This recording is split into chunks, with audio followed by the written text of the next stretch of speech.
reaching a prudent public debt level, strengthening network industries, lowering administered price inflation, and keeping real wage growth in line with productivity gains. That concludes our statement, and we would now like to open for questions. And as usual, please identify yourself and the media house that you represent, and we will distribute the questions to the panelists. In the middle there. Thank you so much, Governor, and good afternoon to the panel. My name is Ntando Tukwana from Bloomberg News. Governor, can I ask about the CPI goal at 3%? Are you actually saying that you are formally adopting that lower inflation target? And also on the vote, you said that there was unanimity on it. Could we characterize that as the policy stance being more accommodative? Thanks very much.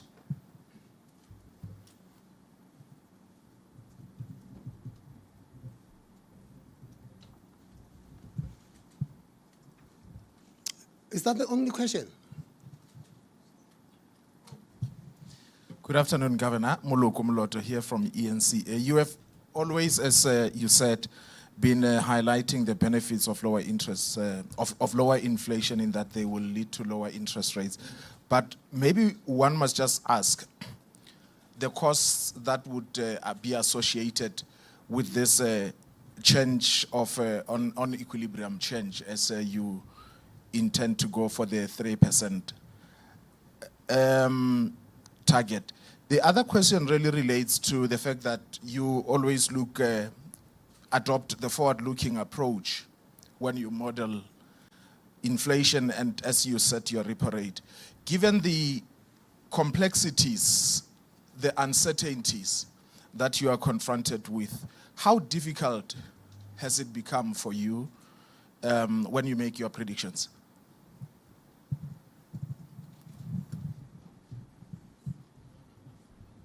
Shall we take the last one? Good afternoon, Governor.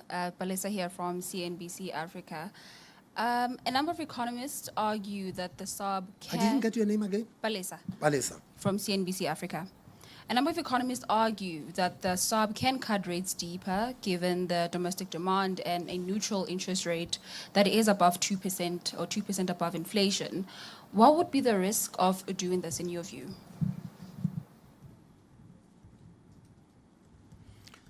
Okay. Chris, I'm going to give you the question on the costs associated with the lowering of the target, and also how difficult it is to make predictions in this environment. Palesa, the argument that says that we could be cutting aggressively presupposes that we are targeting interest rates and not targeting the inflation rate.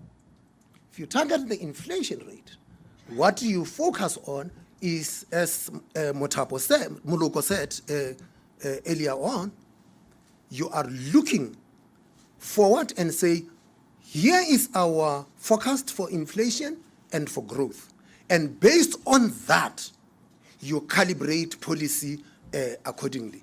You don't just say that, well, we must just cut aggressively.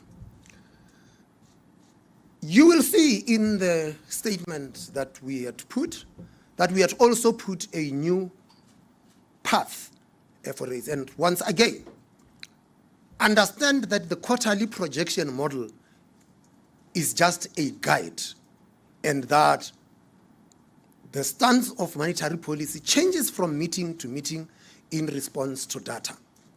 What we have demonstrated in putting what the QPM had put there says to you that if the Reserve Bank decides to focus on 3% rather than focusing on 5%, you potentially could have 5 cuts over the horizon. It doesn't say it's going to happen, It says potentially you could have that, provided the data supports it. So that is the underscoring of these things. And Ntando, say, is this the formal adoption? I want to take you back and say that for a long period of time, since the adoption of the inflation targeting, there was a view that although our target range is 3 to 6, we are actually targeting 5.99. And so every time inflation drops below 6%, there would be a chorus that says rates must come down.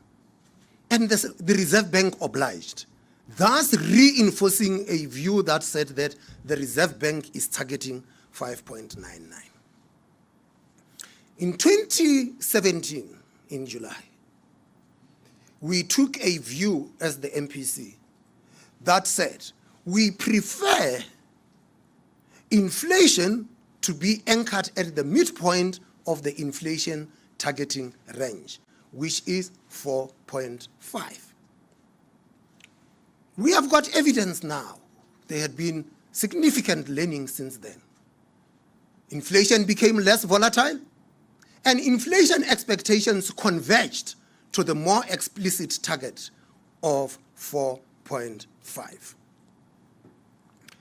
Conversations with the Treasury are continuing. The target remains 3 to 6. The target range remains 3 to 6. All that we are doing today is to do exactly what we did in 2017, and to say we prefer that, given where the inflation rate is, that we prefer that we lock the gains there, and within this inflation target range of 3 to 6, we shall aim for the bottom of the range, which happens to be 3%. And there's a very good reason why we should be, as a country, having a low inflation economy. A low inflation economy becomes important because it takes out inflation out of the decision-making dynamics of businesses. It takes inflation out of the decision-making process of households and workers, rich or poor. And that is the key benefit that you had asked. And Moloko asked the questions, what are the costs? And in addressing this thing about what are the costs, I will also ask Dr. Loval to say, what are the costs of not going lower? Chris. Thanks. Let me start with the question about how difficult it is to forecast in the current environment, and then get into some of the numbers. I think what you need to begin with is just simply to understand the building blocks of the forecasting process, which start with your starting point, so the current economic conditions, and then you run the model, and the model is based on historical relationships between the different variables in the model, and then you add on to that a range of assumptions that you make about what's you think is going to happen in the future. So what will oil prices look like going forward, for instance? And I think it's fair to say that in our current environment, there are a range of uncertainties impacting on all three of those components. So from a backward-looking point of view, what's been going on in the economy? The governor referred to the fact that some of the GDP data that we've looked at in the past came out lower than expected, so that has an impact on the forecast. The model tends to remain roughly the same, so we don't change the various relationships in the model, but they're starting with a moving starting point. And then you've got to think through the various assumptions, some of which are domestic and some of which are global, And as you will all know, many of those assumptions are moving around and have moved around a lot. They cover things like foreign interest rates. They cover things like trade policy. They cover things like the terms of trade. When you move to the domestic environment, you think a lot about domestic confidence and whether or not private sector will invest or government will invest in the way that they say they will, and what happens if they don't. What are the impacts on the economic variables going forward? So the forecasting environment, it's easy to say is always very difficult. I think it's probably several times more difficult this year than it has been in the past. On the costs of moving to a preferred rate of 3%, our model will tell you that the GDP growth rate for 2025 would have been 1% and now spits out a number of 0.9%. For 2026, we moved from 1.5% down to 1.3%. And then for 2027, you go from 1.8% up to 2%.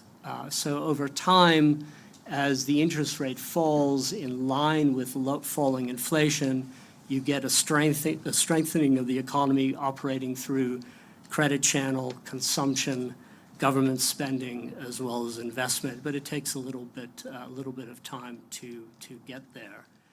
High inflation.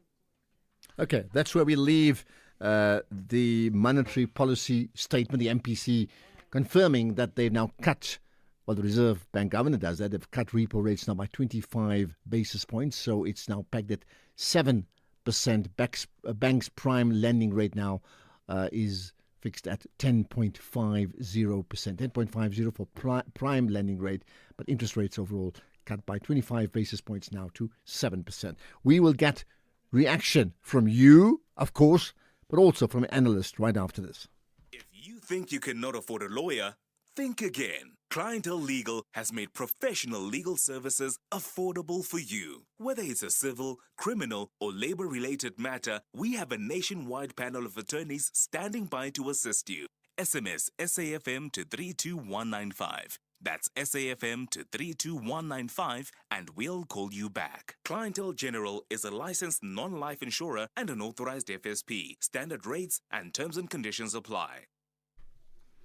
Right, we're gonna cross to we're gonna get analysis just now, but in the meantime, just make a note of this. Right, the Department of Women, Youth and Persons with Disabilities, which is the DWYPD, in collaboration with the Department of Sport, Arts and Culture, Gauteng Provincial Government, Standard Bank South Africa, Absa Bank, as well, invite you to the Empower Her Market, celebrating women's economic power on the 1st of August at the Sandton Convention Centre. The theme is building resilient economies for all. Women leading the future of trade. So you can tune into the Talking Point tomorrow as we shine a spotlight on women entrepreneurs as powerful drivers of South Africa's economy. Hashtag Rekwao Fela Basadi. The National Pulse with Ashraf Garda. Okay, I can have a sense that some people are sort of excited. Even a 25 basis point is a reason to be excited. Indeed. This is the National Pulse. Pulses are racing. My name's Ashraf Garda. Of course, slightly different start to the show because of the live crossing to the Reserve Bank governor. But now, lots to come. We'll chat to Naim Jina pretty shortly regarding the numbers of new states, mainly European or Western powers, who are now accepting officially the recognition of Palestine as a state. We'll chat to Naim Jina about that shortly. But for now, reaction on the Reserve Governor MPC announcement from the South African Reserve Bank. With me, Sifiso Skenjana, the economist and managing director of ESG Analytics. Appreciate your time, Sifiso. Thanks for connecting on the National Pulse. Good afternoon, Ashraf, and of course, the listeners at home. Thank you. Right. So let's start with the first obvious one, which is what most people look at. 25 basis point cut. That's good news? Yeah, it is good news. I think as the governor usually kind of layers his speech, wanted to look around global pressure points on what's happening globally.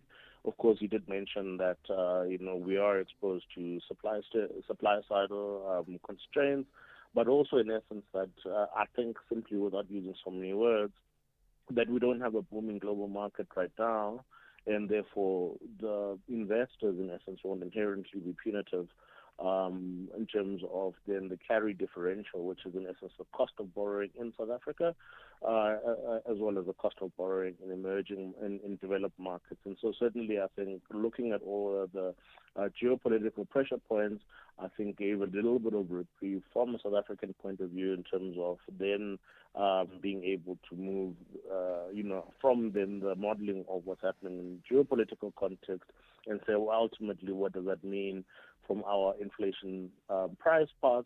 And then certainly I think then that's come out a lot more positive.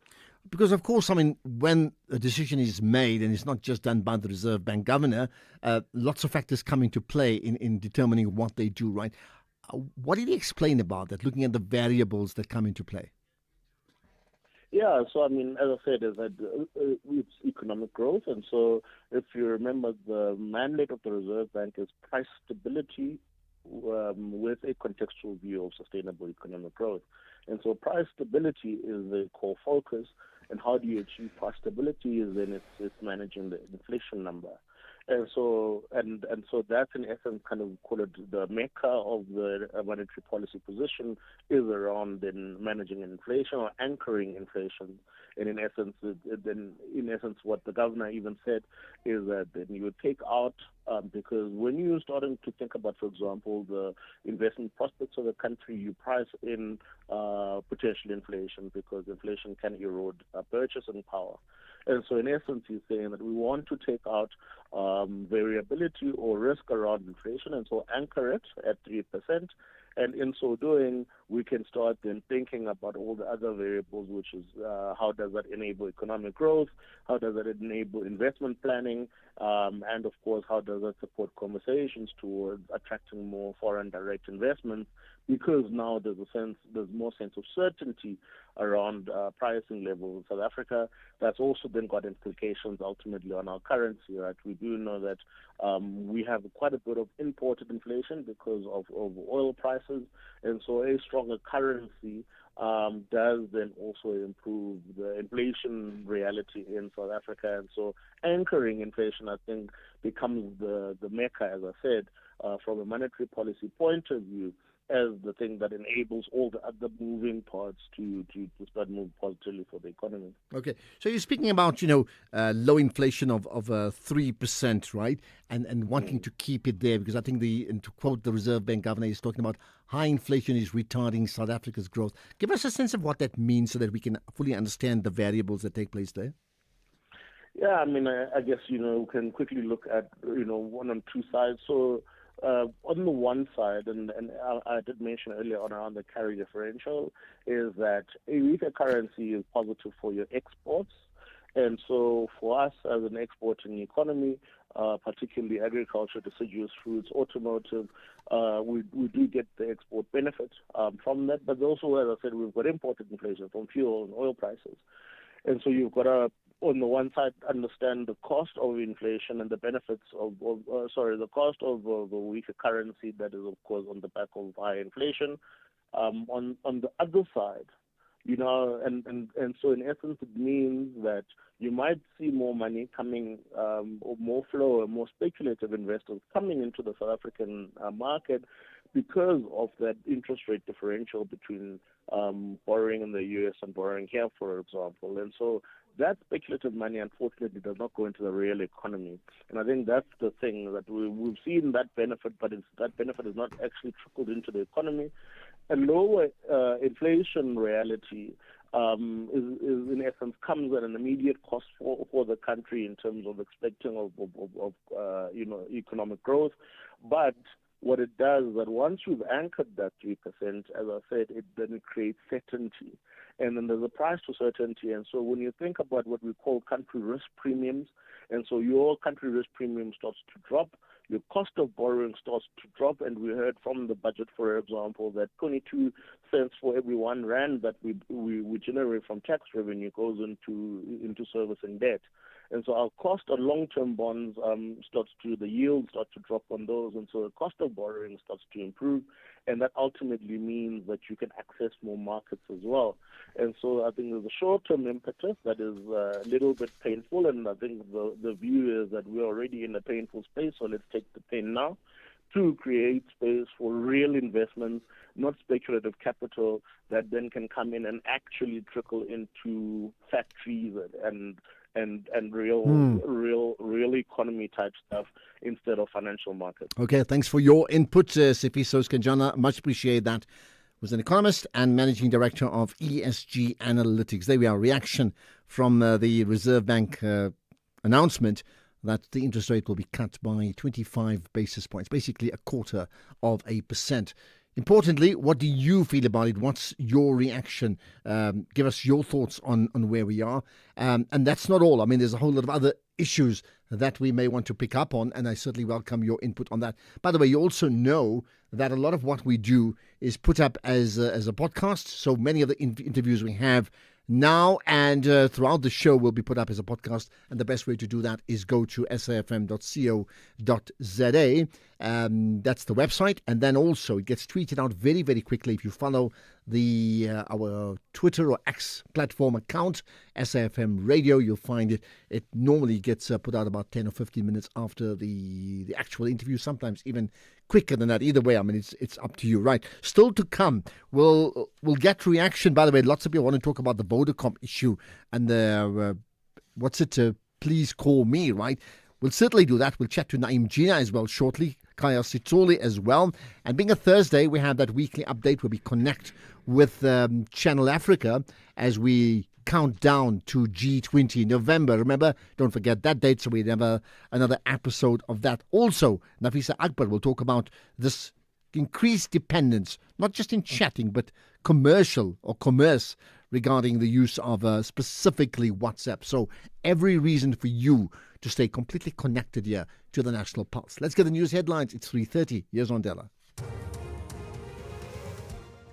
Thank you, Ashraf, for the news headlines. Reserve Bank Governor Lesija Kganyago says the Monetary Policy Committee has decided to cut the repo rate by 25 basis points to 7%.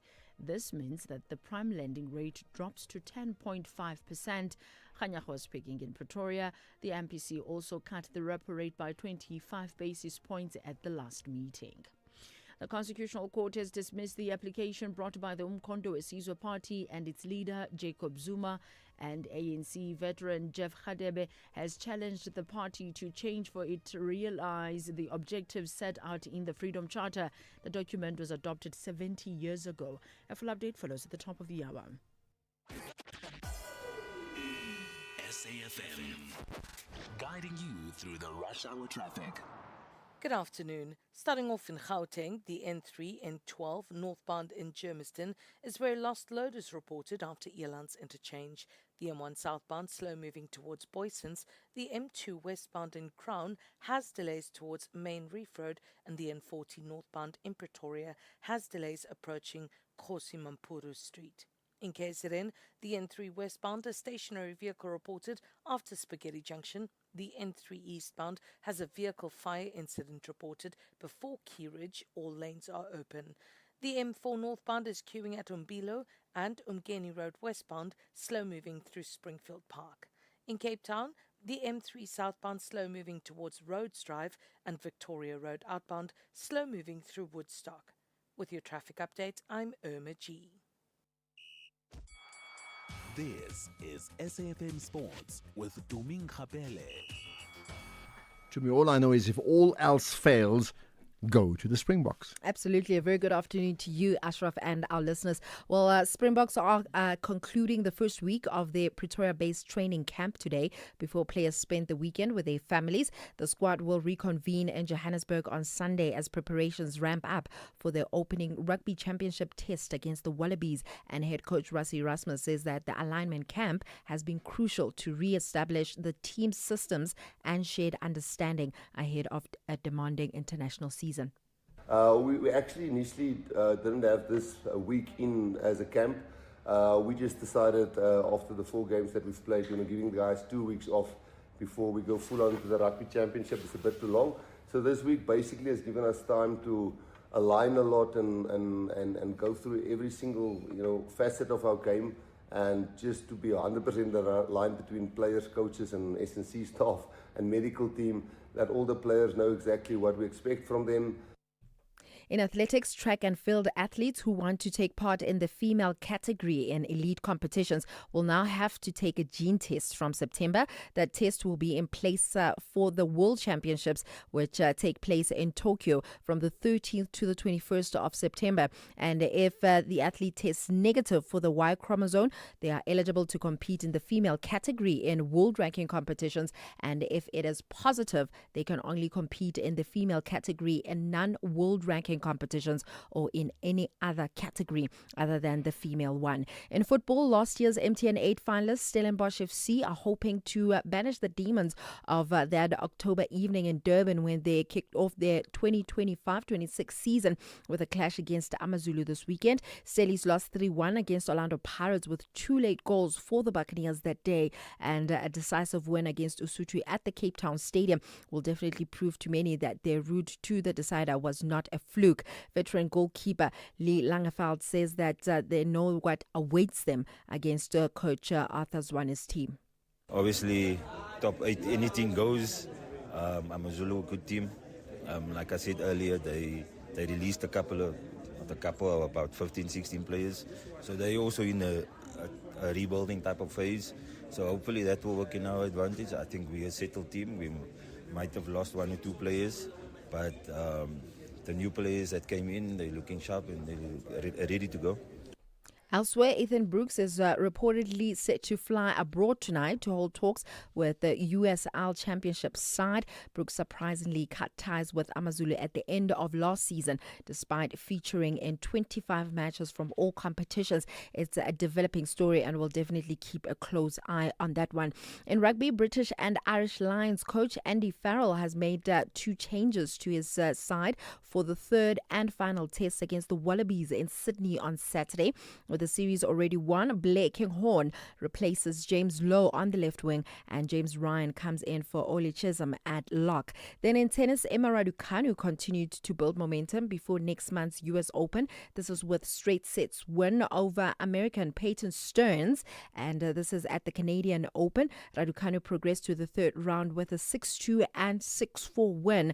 The 22-year-old has won 5 of her 6 matches during the North American Summer Hard Court after reaching the Washington Open semifinals just last week. In motorsport, Ferrari have officially extended the contract of team principal Fred Vasseur.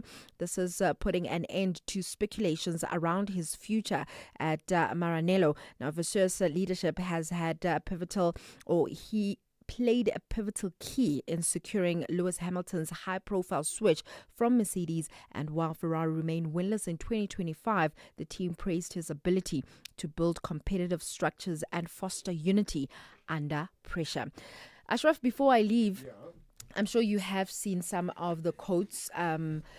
As we know, Jermaine Sopo-Sengwe has retired from Banyana, and she's been quoted in the media in terms of her opening up about some of her experiences at the national level. Obviously, we cannot speak on behalf of SAFA because they also have a right to reply, but just listening to some of the things that she was alluding to, I found it very disheartening. What did she say? I mean, some of the things she said was the likes of the national team does not have a nutritionist. She feels like the women's side of the national team are treated differently from the men's side of things? Because I think she mentioned that at her club, she even shares the gym with the likes of Sergio Ramos. But when she comes to the national team, it's a completely different approach to things. And also payment disputes. I mean, to find out that actually when they were going to fight for that bronze medal against Ghana, they were striking. Why are they still finding themselves? But is that a in this reflection on the situation? players? Like, why would you strike in tournament versus the merits of whatever the reasons they're striking for? She said it's a principle. Okay. And you She think- says it's the principle. It's not about the money. All right. No, maybe you need to get... Has Sava responded, by the way? They haven't responded, and I'm yet to hear from what they're going to say with regards to this. And for me, I think it's only just worrying that it seems like those that were in the Banyana squad in the yesteryears didn't really do much in terms of the fight that they had for this current generation of players to still be finding themselves having to fight for some of the similar things that they were fighting for. Yeah, it does seem strange. I mean, look, the reality is there's always going to be differences of opinion between what you're worth and what the organizing body or a club needs to pay you. But at some stage, you have to come to an agreement. Of course. And then when you start your league season or in this case, your tournament, long before that must be thrashed out. Too many clubs or even countries their events have been undermined by this type of thing. And then ultimately, then everybody's responsible for it, which means the country loses. Yeah. But from my understanding is that before the CAF announced the increase of payment, they had already negotiated a fee. And then CAF announces that, listen, the prize money has increased to a certain amount. And then they asked, is it possible that we can renegotiate? And that's where they didn't meet each other. Okay, I wonder. It's a puzzle. You want to give a last line on it? I said it all. Okay. If anybody else has an insider knowledge on like insider trading, by the way, on that negotiation between SAFA and the Banyana players, we'd like to know, but let's get SAFA hopefully to respond as well sometime soon. Tell you what we need to respond about is the goings on regarding Palestine, the country or the state, and some countries now looking to recognize them officially. They've never done so before. We'll talk about that next. It all starts with FNB Private. With secure, easy payments for a hassle-free overseas holiday. Tap, swipe, or go digital with your FNB Visa cards. Earn rewards when using your FNB credit card or global account debit and virtual card. You can even fund your global account on the FNB app while traveling. Make the most of every moment. Unlock invaluable with FNB Private. Help changes everything. FNB, a division of First Rand Bank Limited, an authorized FSP and credit provider. TCs earn rules and limits apply. Keeping your family healthy this winter can feel like a daunting task. Try the Lung Shield range. It includes capsules to support healthy lungs and immunity, a syrup for kids that supports the immune system and promotes lung health, and an effervescent with 13 essential ingredients to optimize immune function. Put your family's health first this winter with the Lung Shield range. Available without a prescription at leading pharmacies. Lung Shield, prescribed by doctors, recommended by pharmacists.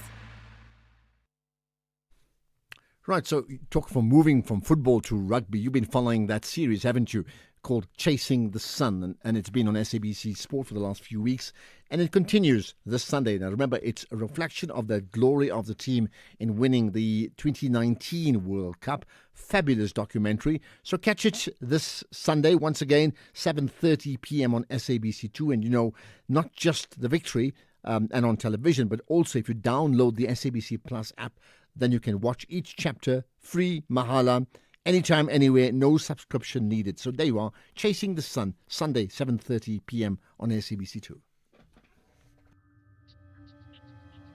The National Pulse, weekdays, 3 to 6 p.m. Definitely one of the biggest stories globally in the last, 50, 70 years odd maybe, has got to be the issue of Israel and Palestine. Now, did you know this, that With regard to the United Nations, 147 countries have recognized Palestine as a state, never mind how disjointed that state may be. But there are also some significant countries, mainly within the G7 and others, who have actually not done so. So therefore, it's a bit of news, I suppose, when we talk about France now preparing to recognize Palestine as a state, and then Canada doing the same thing, and then Britain. So all of them sort of jumping on board in the last few days. So just how significant is that, and why would that be the case now and not before? Let's understand it with Naeem Jina, who's a senior researcher at the Mapungubwe Institute for Strategic Reflection. Naeem, as always, good to connect with you on the National Pulse. Good, thanks, Asha. Right, so I mentioned three countries, France, Britain, Canada. Now, effectively, de facto recognizing Palestine as a state. Why do you think that's come about? So, of course, the three are a bit different, but I'll speak about that in a moment. Look, the reality is that we've seen almost 2 years now of a genocide taking place in Gaza.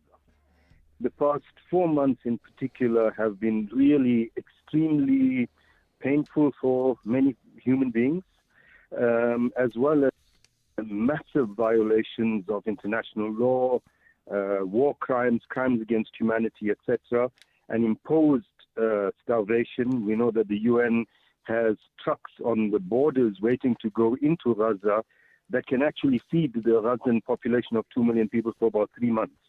They prevented from doing that. A few trucks that went in a couple of days ago were looted by gangs that are allied to Israel. So on the one hand, you have this kind of situation.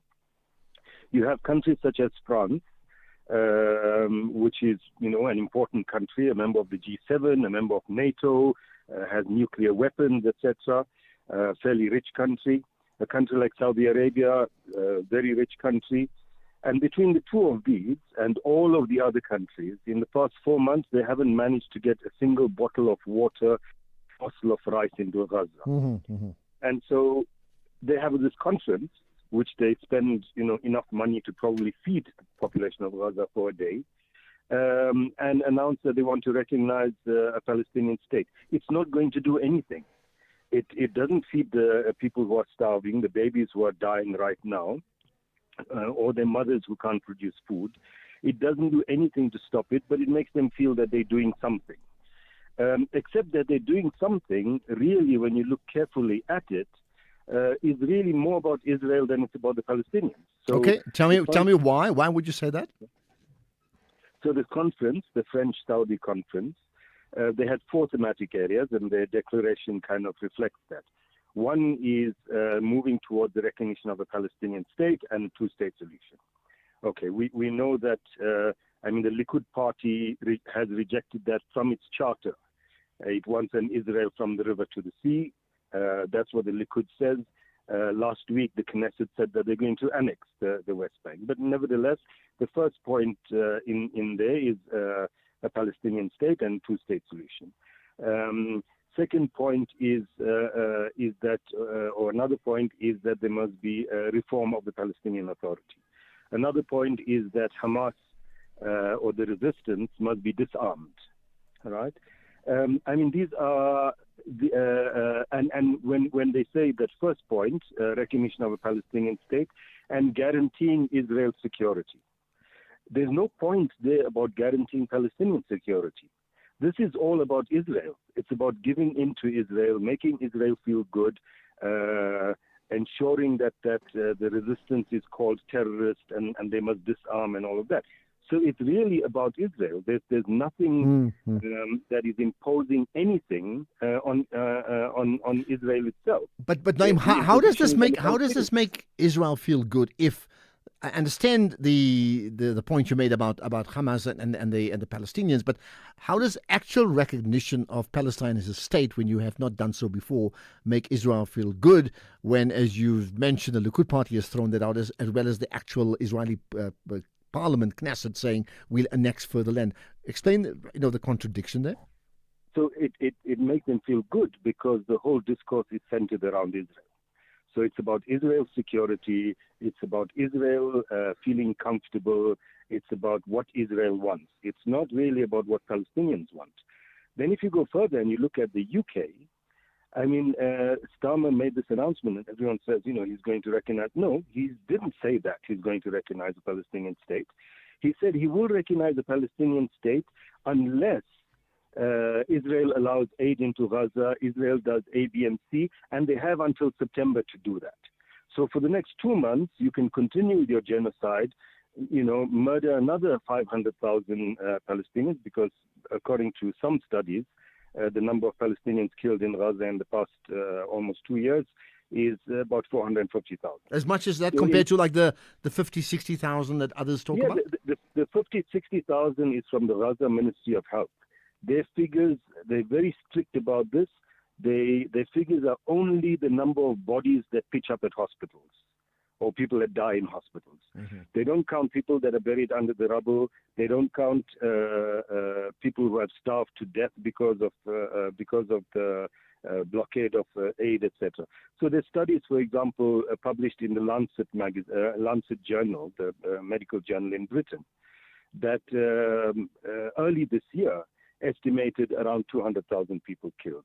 There's other studies more recently that are saying that the figure is 250,000, other figures saying 450,000. That's 20% of the population killed. Now you're saying, so basically what Starmer is doing is he's threatening Israel. If you don't let aid in, etc., we'll recognize a Palestinian state in September. So in the next 2 months, do what you like and then ceasefire at the beginning of September. Which means conversely, if they accede to the aid request, really, which is a request after the event, after the country has been devastated already, right? Then there'll be no need to recognize Israel, Palestine as a state. If I heard that correctly. That's what they're saying. And in the meanwhile, of course, he's not saying we're not going to supply you with the parts that you need for your F-35s with which you are bombing people in Gaza. Then more broadly, the whole thing about the Palestinian state is really a joke. Because what kind of Palestinian state are you talking about? You're talking about the Bantustan, the kind of things that we in South Africa rejected for decades. That's what they're talking about. Even when they say reform of the Palestinian Authority, they're talking about a kind of Bantustan that will still be subject to Israel. I mean, if you consider the two-state solutions in the past few years, Trump's plan, for example, in his first term, where, for example, Palestinians don't have control over borders, over ports, over the electromagnetic spectrum, over the airspace, over the water, over the electricity. I mean, is that the kind of thing you're talking about? Is that really a state? So, this whole two-state and recognition of a Palestinian state at this point in time is really a distraction from what is actually happening on the ground. A genocide in Gaza, a siege in the West Bank with the beginnings of ethnic cleansing in the West Bank. Well, I want to pick up whether there's a silver lining to this cloud, which we'll do right after this. Is Overtrail? Is it off the beaten path, over the edge of comfort, or the thrill of the road less taken? It's over every bridge, every obstacle, every trail, and over to that view that takes your breath away. Overtrail means going further, exploring deeper, surrounded by the comfort and sophistication of a luxury SUV. It's this spirit that inspired the Overtrail project. Experience Overtrail in the LX and GX range. Lexus. Experience amazing.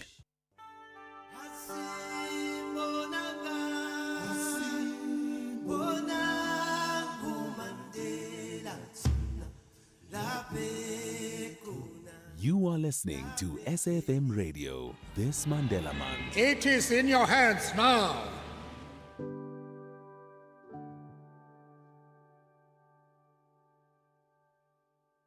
Women, youth and persons with disabilities in collaboration with the Department of Sport, Arts and Culture, Gauteng Provincial Government, Standard Bank, APSA, all of them collectively invite you to the Empower Her Market, celebrating women's economic power on the 1st of August. That's Friday, right, at the Sandton Convention Centre. The theme is building resilient economies for all, women leading the future of trade. So you can tune into the Talking Point, Kathy's show, Friday 9 to 12, as we shine a spotlight on women's entrepreneurs as powerful drivers of South Africa's economy. #Rekwa Fela Basadi. The National Pulse Weekdays, 3 to 6 p.m. Right, let's conclude the conversation regarding Palestinian statehood or recognition with Naeem Jina. So, Naeem, is there a cloud to this, a silver lining to this cloud, meaning that when some people say, look at it, it is unprecedented that actually France and Canada and the UK are actually talking of recognizing Palestine as a state? That's a great start. I don't see the silver lining, honestly. So, look, 147 states, as you said in your introduction, out of 193 member states of the UN recognize Palestine as a state. It makes no difference. Number one, there is no state. Number two, people get massacred, hundreds of thousands get killed. You can't even, through international waters, none of these states is able to supply aid. I mean, if Saudi Arabia and France wanted to, deploy their navies and take aid in. They don't have to cross any Israeli waters. International waters into Palestinian waters, Gazan waters, and they can deliver their aid.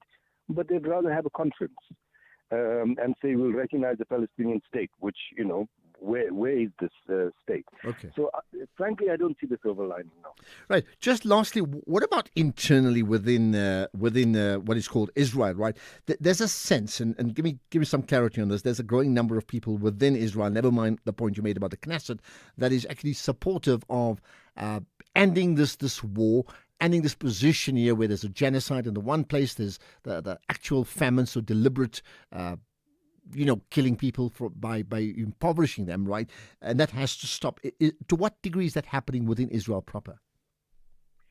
So there's a very small group of people that is saying what you are saying. There's a much larger group that is saying that the war must end because they want the captives, Israeli soldiers who are captives in Gaza at the moment. They want them returned. But those who are concerned about the starvation, etc., is a very small number, but it is growing. And I think that is perhaps one hope, that there'll be an internal kind of uprising within Israel in some or other way against the current government and against the war. But, Netanyahu's proven that he can survive all of this. Okay. Perhaps sometime in the future we'll talk about two-state versus one-state, that position that South Africa is supportive, I think, of the two-state solution, but we'll talk about it some other time. Naeem Jina, appreciate your time as always here, talking about Palestine and Israel and where that goes next with those two people within that region that has caused such a turmoil, really, in so many years.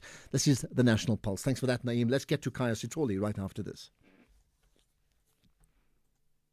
You're listening to the National Pulse on SAFM.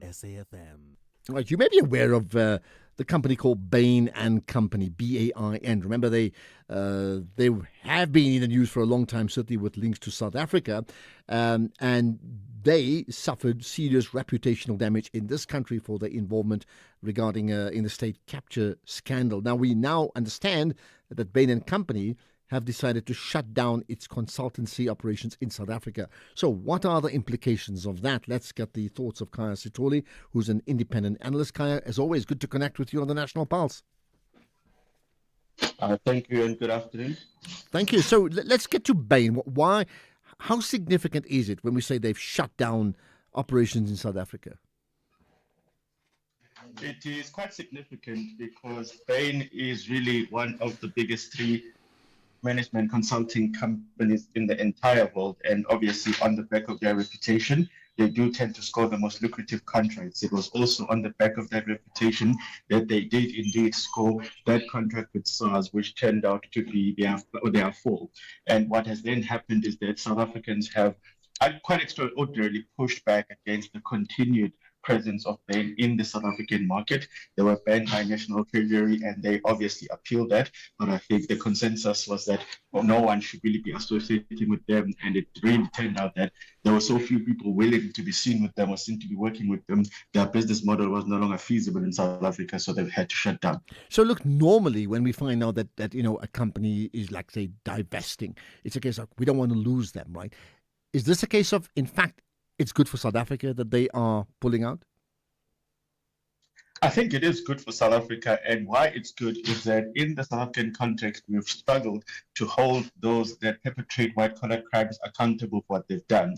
So the model has been that if you do get caught, which hardly ever happens, you simply issue some apology, you get rid of the people that are at the forefront of that conversation, and then you simply rebrand yourself as someone who's done good. That is what they did. So the person who was in charge of their operations and the SARS contract at that point in time simply disappeared. They paid back the fees, and then they said, well, that should be good enough. But I think the reality here is that what South Africans took as a view was that the institution that had been targeted is so fundamentally important to the South African DNA. It was never going to be enough to simply say we're sorry. It was never going to be enough to say we'll simply pay back the money. There had to be much more in the form of accountability, and that's why the pushback has been so robust over the past few years. Okay, just remind us so that we know, what actually did Bain do? So what Bain did is that they had a leader, Victoria Masone, who had insider information into what Jacob Zuma planned on doing with SARS. And what Jacob Zuma had planned on doing with SARS was to appoint a guy called Tom Moyane, who would then obviously run SARS in the way that he and Jacob Zuma thought that SARS should be run. So what Bain did is that they became the enablers of that particular agenda, of that particular purge that Moyane conducted. And the consequence of that purge was that SARS was severely decimated in that particular time, and SARS lost significant capacity, not only technically, but also in terms of the institutional wisdom when people were sidelined. So what then happened is that when South Africans woke up and realized just how broken SARS had become, it became very clear that the genesis of it all had been those engagements that Bain had had with Moyane and Zuma. So interesting. I mean, and let's just end with this. So, so in this case, Bain are a casualty of what has happened, and so was SARS at a time, right? Now, there's been the argument that all these people are institutions implicated in state capture, notwithstanding the Bain story. Very few actually have felt the brunt of it. It means they haven't really paid the price for it. Your thoughts on that?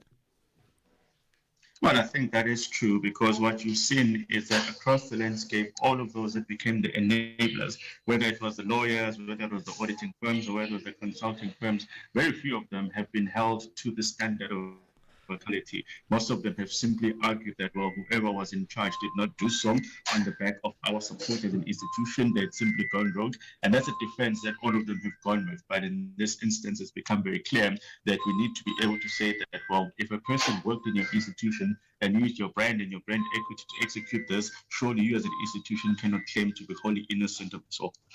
Okay. Lastly, if Bain are one of the leading consultancies in the world, clearly they do work in the country and they get paid for it. Who would fill that void?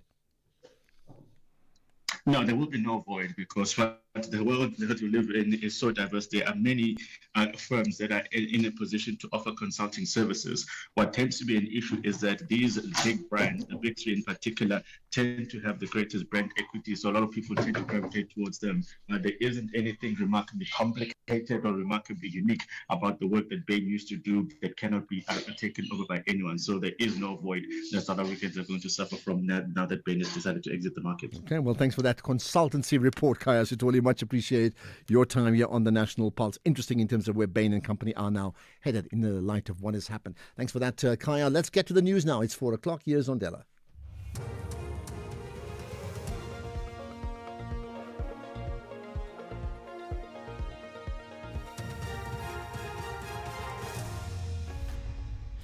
Thank you, Ashraf. On the top stories, repo rate cut by 25 basis points, and Jeff Radebe challenges the ANC to realize its objectives. For SAFM News, I am Ondalambana, and a very good afternoon. Reserve Bank Governor Lesetja Kganyago says the Monetary Policy Committee has decided to cut the repo rate by 25 basis points to 7%. This means that the prime lending rate drops to 10.5%. Kganyago was speaking in Pretoria. The MPC also cut the repo rate by 25 basis points at the last meeting. Kganyago elaborates. Food price inflation has risen, mainly due to meat prices. Fuel prices are also falling more slowly now compared to the recent past. We therefore expect headline inflation to rise over the next few months, averaging 3.3% for the year, in line with our earlier forecasts. Prices then stabilize around the target objective over the rest of the forecast period. The risks to this outlook appear balanced. Against this backdrop, the MPC decided to reduce the policy rate by 25 basis points. The decision was unanimous. The Constitutional Court has dismissed the application brought by the Umkhonto weSizwe Party and its leader Jacob Zuma. They challenged President Cyril Ramaphosa's decision to place Police Minister Senzo Mchunu on special leave and appoint Feroz Kachalia as acting minister. Ramaphosa also established a judicial commission of inquiry into allegations against the minister made by KwaZulu-Natal Police Commissioner Nhlanhla Mkhwanazi that he colluded with criminal syndicates. Constitutional Court Judge Ramaka Matopo read the unanimous judgment. The Constitutional Court has considered the application for exclusive jurisdiction and direct access. It has concluded that the application does not engage the court's jurisdiction and no case has been made out for direct access. And the following order is made. 1. Direct access is refused. 2. Courts are reserved. 3. Reasons for this order shall be given at a later date. Thank you. ANC veteran Jeff Radebe has challenged the party to change for it to realize the objectives set out in the Freedom Charter. The document was adopted 70 years ago. Radebe was delivering the keynote lecture at the UNISA's campus in Pretoria to reflect on the legacy of the Freedom Charter. Radebe was recently tasked with the renewal of the ANC in KwaZulu-Natal, a province critical to the party's electoral prospects. He says economic justice, land reform and democratic renewal are areas of focus. The ANC must not only be the custodian of the Freedom Charter's memory, but also must be its executor of its mission. If we speak of justice, but deliver dysfunction, we are not leaders of the Charter, we are betrayers of it. South African National Parks CEO Hapilwe Sello has lauded the role played by rangers in the conservation of national parks across the world. She was speaking in Cape Town during World Ranger Day commemoration at Table Mountain Park. It commemorates rangers killed or injured in the line of duty. It also celebrates the work rangers do to protect the world's natural and cultural heritage. Sello says rangers, together with the police and others, must be commended for their work. A very special thank you and appreciation goes to the guests that we're celebrating today, that we're also commemorating, and that is the SANParks Rangers and all rangers across the world. These are the guardians of nature, without whom we cannot speak of conservation or protected areas. Simply would not exist as a concept, and that always has to be understood and never taken for granted. Officials in Beijing have admitted that China's capital wasn't ready for the heavy rains that have battered its northern outskirts, leaving at least 44 people dead. 9 others are still missing. 2 senior officials said there were serious failings in weather forecasting, emergency planning and infrastructure.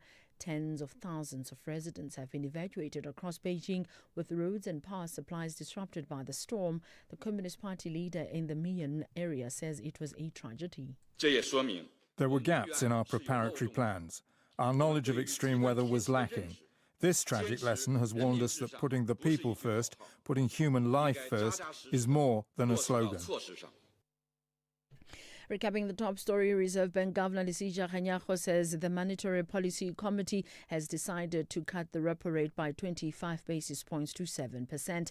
I'm Wandile Mbana for SAFM News Headlines at 4:30.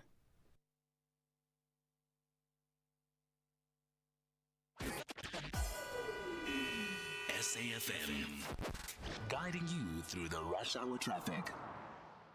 Good afternoon. Starting off in Gauteng, the M1 southbound in Johannesburg, slow moving towards Crown Interchange. The N12 R24 westbound in Bedfordview, slow moving on both routes towards Kiluli's Interchange.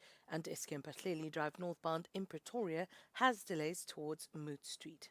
In KZN, the N3 eastbound is where a vehicle fire incident is reported. Before Key Ridge, all lanes are open, queuing traffic both ways. In Cape Town, the M5 southbound slow moving towards Milner Road. The N2 Nelson Mandela Boulevard outbound queuing towards Hospital Bend and Spine Road in Khayelitsha, slow moving at Walter Sisulu Road.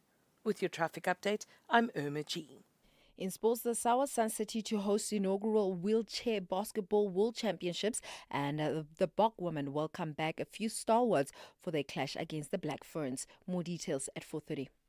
The Atlas Lions are roaring to grab a win in their tournament.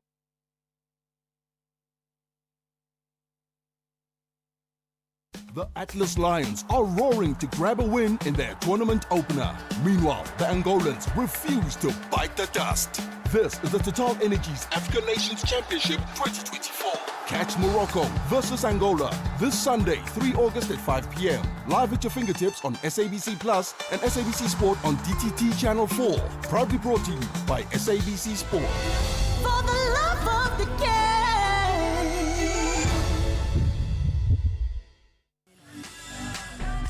Hear the rhythm, feel the heat at the Imbaula Music Festival, where music, culture and community come alive. Tune in to Seasons with KG Mwekezi and the soundtrack of your life with Ernest Pillay, coming to you live from the Pretoria Botanical Gardens from 10 a.m. on the 2nd of August 2025. Come and vibe to Sunel musician Calvin Momo, Amanda Black, Zingo Malo, Trompis and many more. More than music, share stories, spark change, and unite against gender-based violence. Grab your tickets at imbaula.co.za.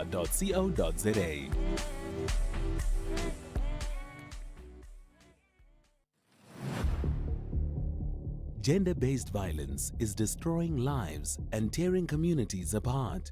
It happens in homes, in schools, at workplaces, and too often in silence. But it doesn't have to continue. If you see it, speak out. If you are hurting, reach out. Because doing nothing is not an option. Listen to all 19 SABC radio stations from Wednesday, the 23rd of July for hard talk, discussions, advice, dramas, educational shows and interviews around GBV with experts, survivors, lawmakers and a whole country affected by gender-based violence. All on your favorite SABC radio station. Call 0800 428 428 to report abuse or get help. GBV, it ends with you. This message is brought to you by the SABC.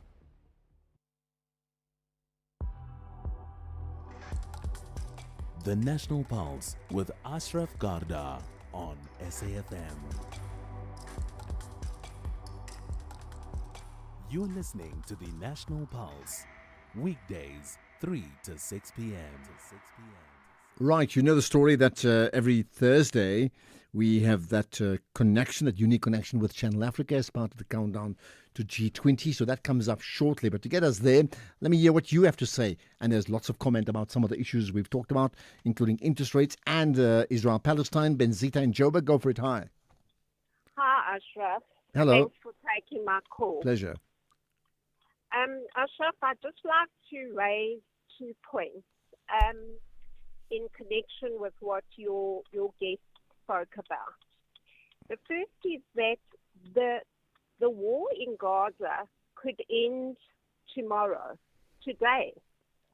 There's one incredibly uncomfortable, sticky point for both sides in that there are 50 hostages, of which 30 are dead corpses,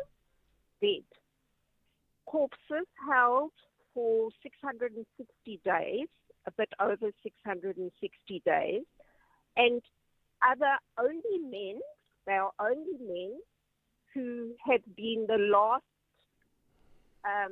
legs of not being allowed to be released as hostages. Your caller said they're soldiers. There's no verification, although there's conscription in Israel. So if the hostages and the bodies were released, the war will stop. Okay, so quickly, because we need to move on quickly, I hear you, and I've certainly heard contradictions about that point in terms of who's sort of not prepared to play ball, if I can put it that way.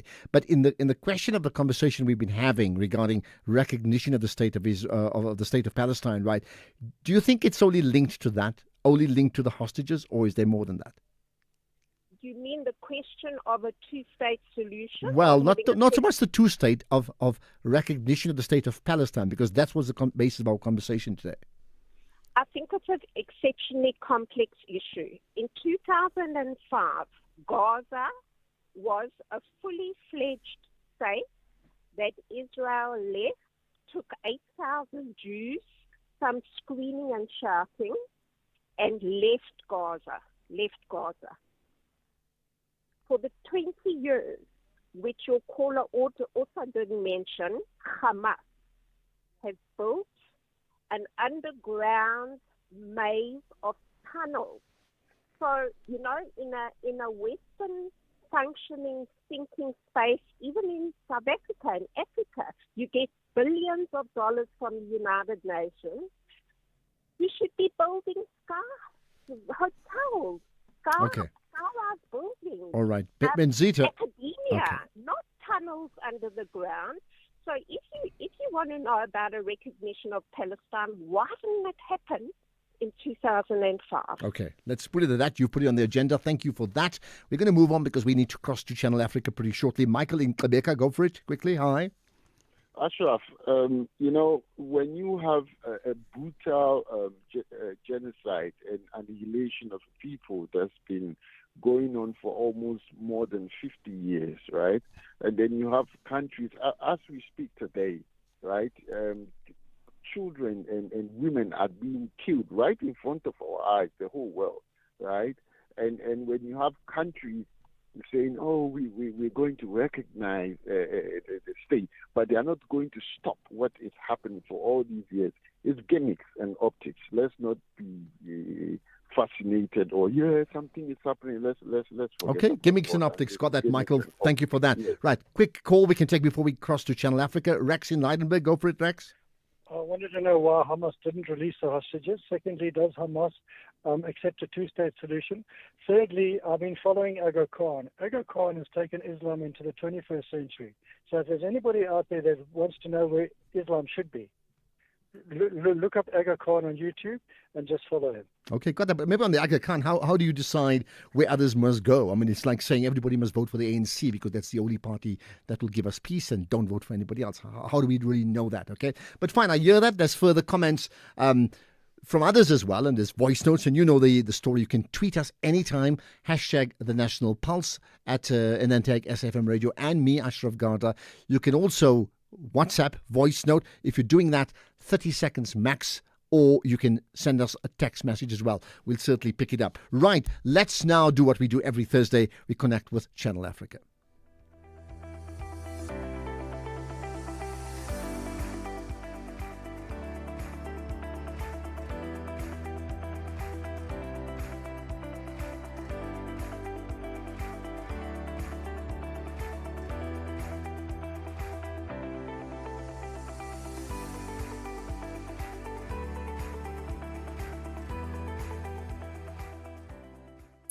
G20 in Africa, exclusive to Channel Africa and SAFM, championing Africa through solidarity, equality, and sustainability. It is exactly 15 minutes after 4 p.m. Central African time. A very good afternoon to all of you. We're entering now what really has become a calendar feature, an invitation feature, if you wish, that we bring you every single Thursday between Channel Africa and SAFM. Here we focus on the G20 and the big developments that are taking place as we head towards the big date in November. Now, our focus this afternoon is the G20 Digital Economy Working Group.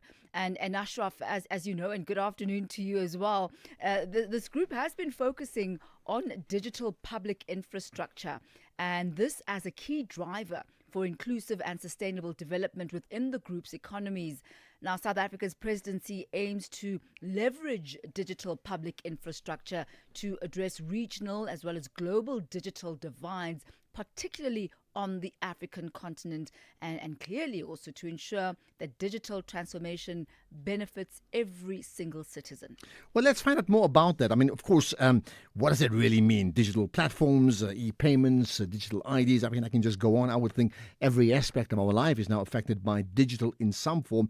Do we really understand it? And very importantly, what would be the drive that we talk about? So to tell us more about it is Prajlan Naidu for Digital Communication, Media and Technology Practice at the Olia Wyman, the company. Prajlan, appreciate your time. Thanks for connecting with us here. Well, both SAFM as well as Channel Africa. Hi, Ashraf. Thanks for having me on. Thank you. Pleasure, listeners. So let's talk about this. Certainly, this drive towards G20, the summit in November right now.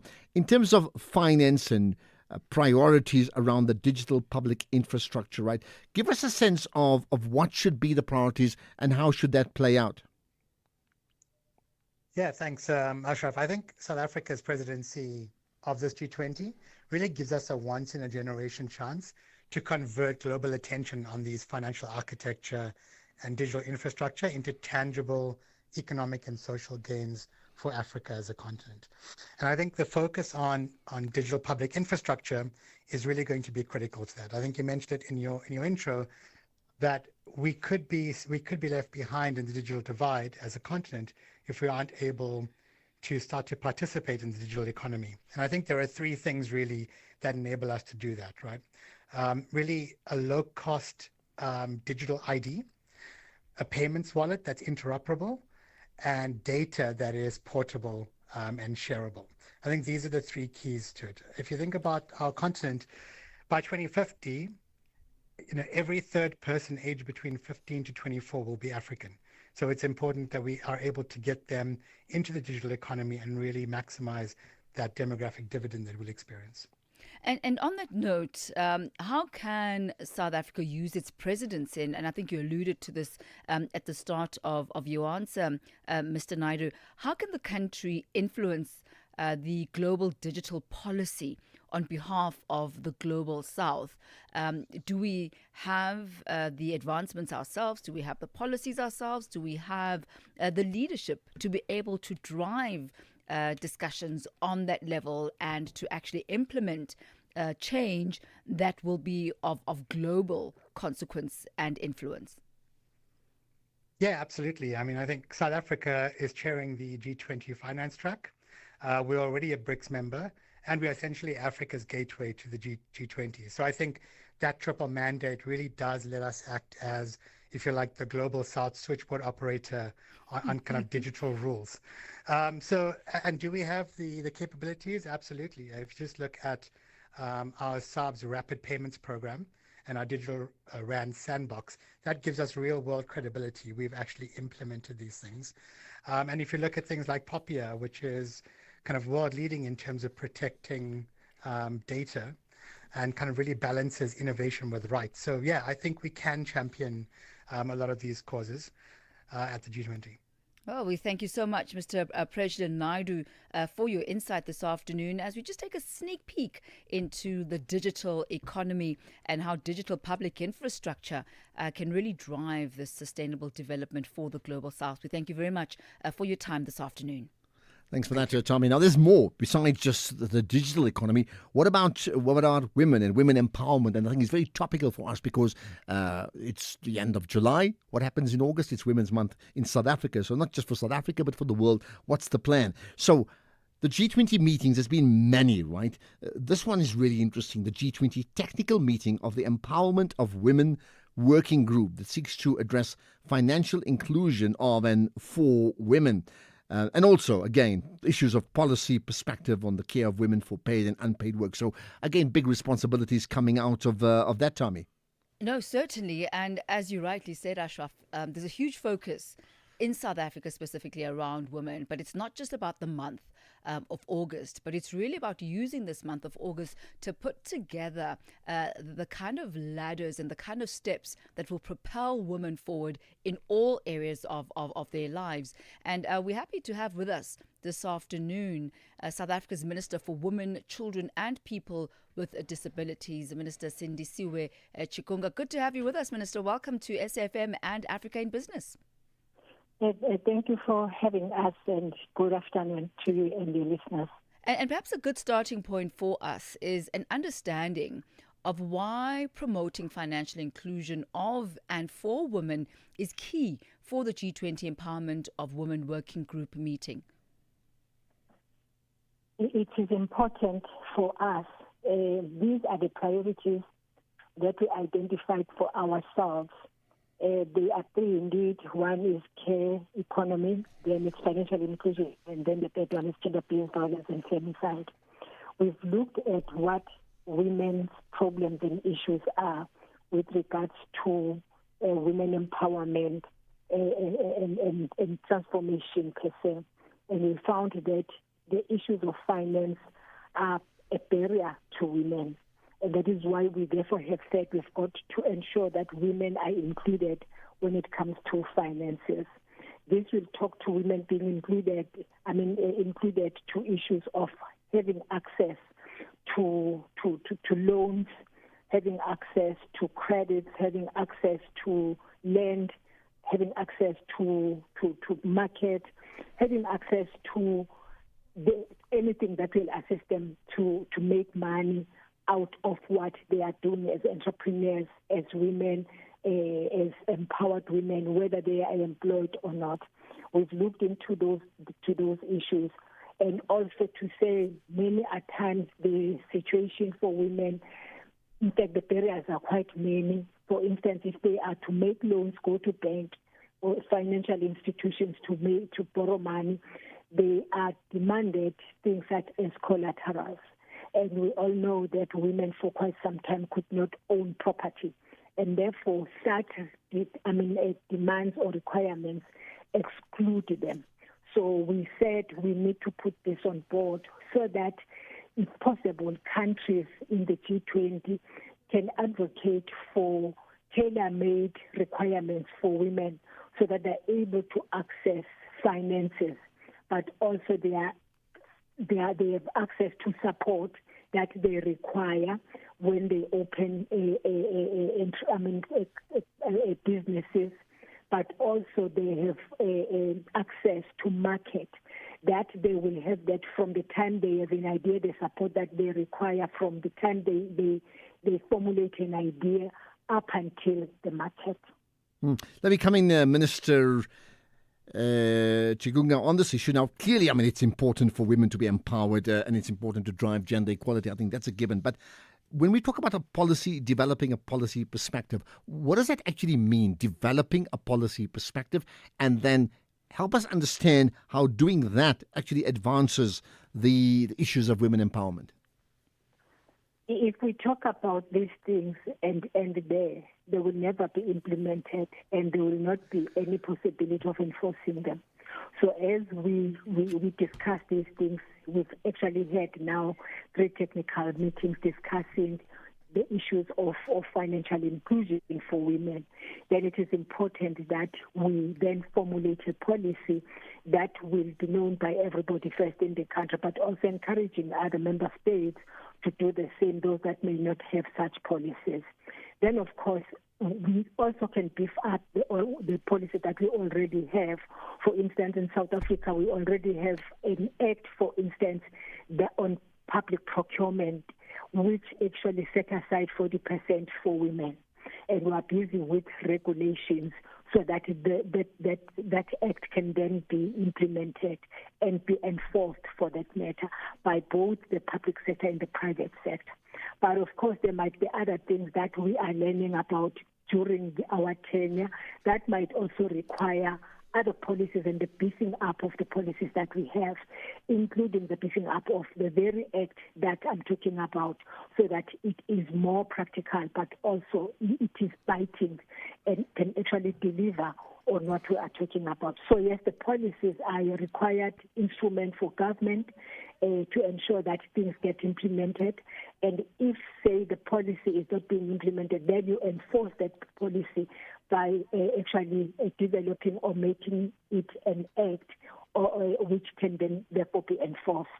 I wonder, Minister Chikunga, who is sitting around the table at the G20 meetings, specifically the technical meeting of the Empowerment of Women Working Group.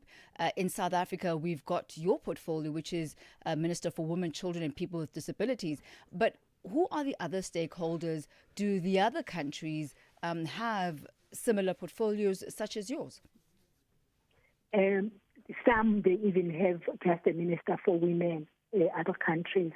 But others, they will have this portfolio together with, for instance, social development. Other countries will have this portfolio, women, but maybe with small businesses. But all countries are attending. Of course, the first one, which was online, we all attended. And I think the second one, which was physical, 20 countries attended. The third one, of course, one country could not attend, but other countries attended. So yes, all the G20 countries are participating and are making inputs, because the aim, in as far as the working group is concerned, is to end up with a declaration that will then inform and feed to the declaration, the declaration that will be signed by heads of states and government, presidents, and therefore become the declaration for the country. Our wish as South Africa is that our declaration is signed and approved by all the 20 countries, so that when we then hand over to US, we are handing over having had a declaration adopted by all the countries.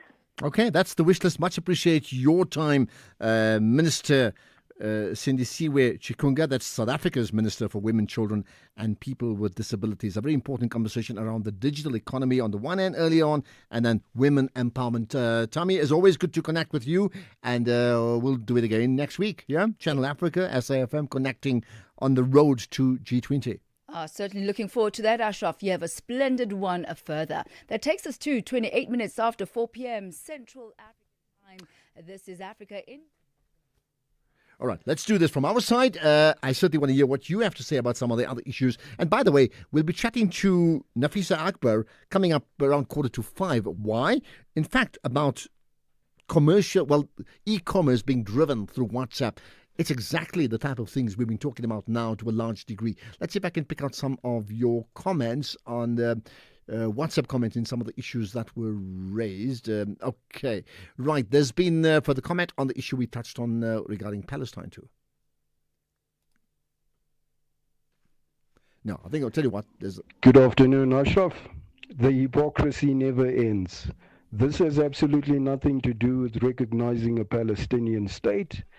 They're just testing America to see if it's still part of the United Nations. You see how Trump has even made Europeans unsettled. They're concerned, is America still part of NATO? Is it still part of G20? You see how Trump has been pulling out of these international institutions. So it's all about testing Trump.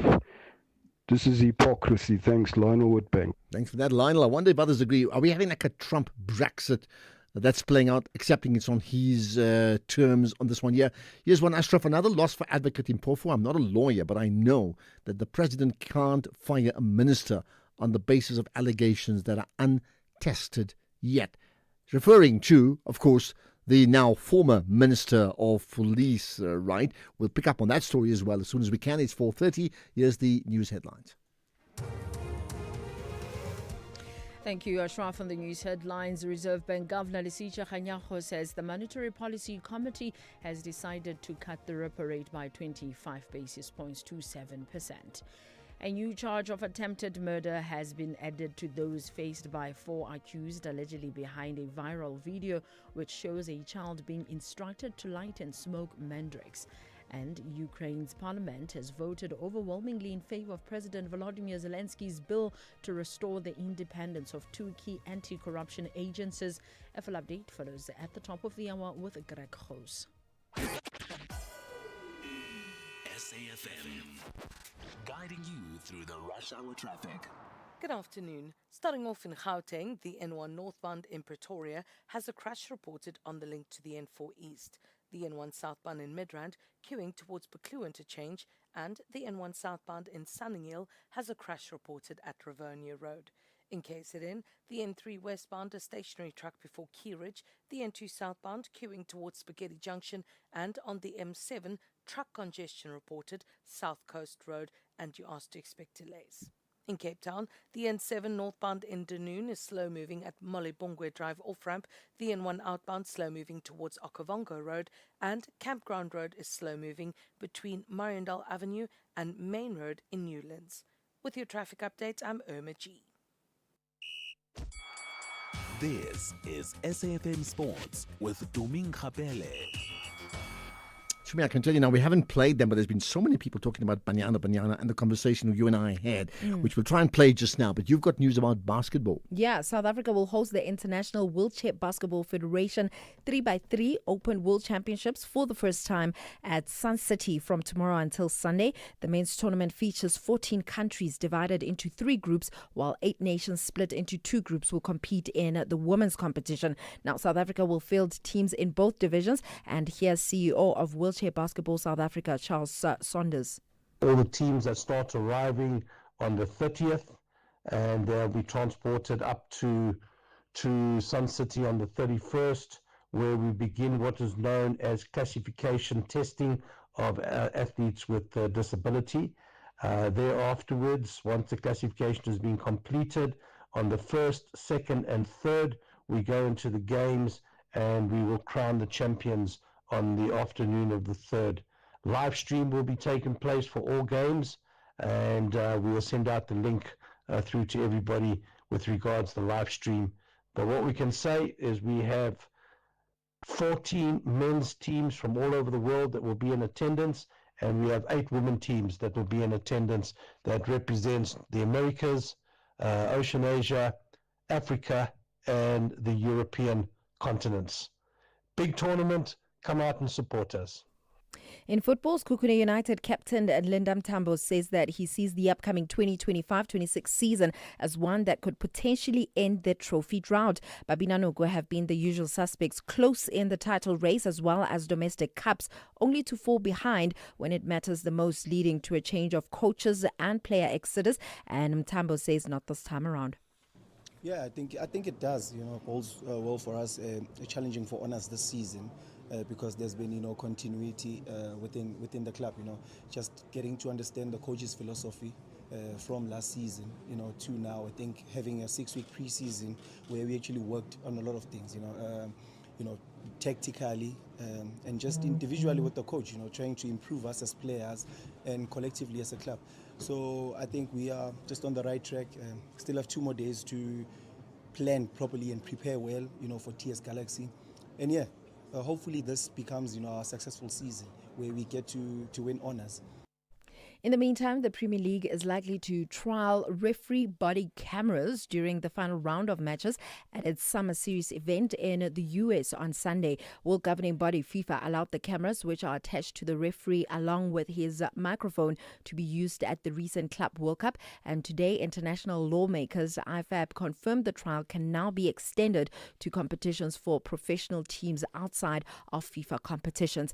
In rugby, Suez De Bruin has recalled experienced trio Ayanda Malinga, Danelle Lochner and Lindelwa Gwala to the Springbok Women Matchday squad for Saturday's clash against the Black Ferns. This will be the team's final head out before heading to England for the Rugby World Cup. Malinga returns to the left wing after shaking off a shoulder strain that basically sidelined her for the last week's match, and Lochner back from a facial fracture, and she slots into the pack, while Gwala, the box most capped hooker with 35 tests, is also back after missing the series against Canada.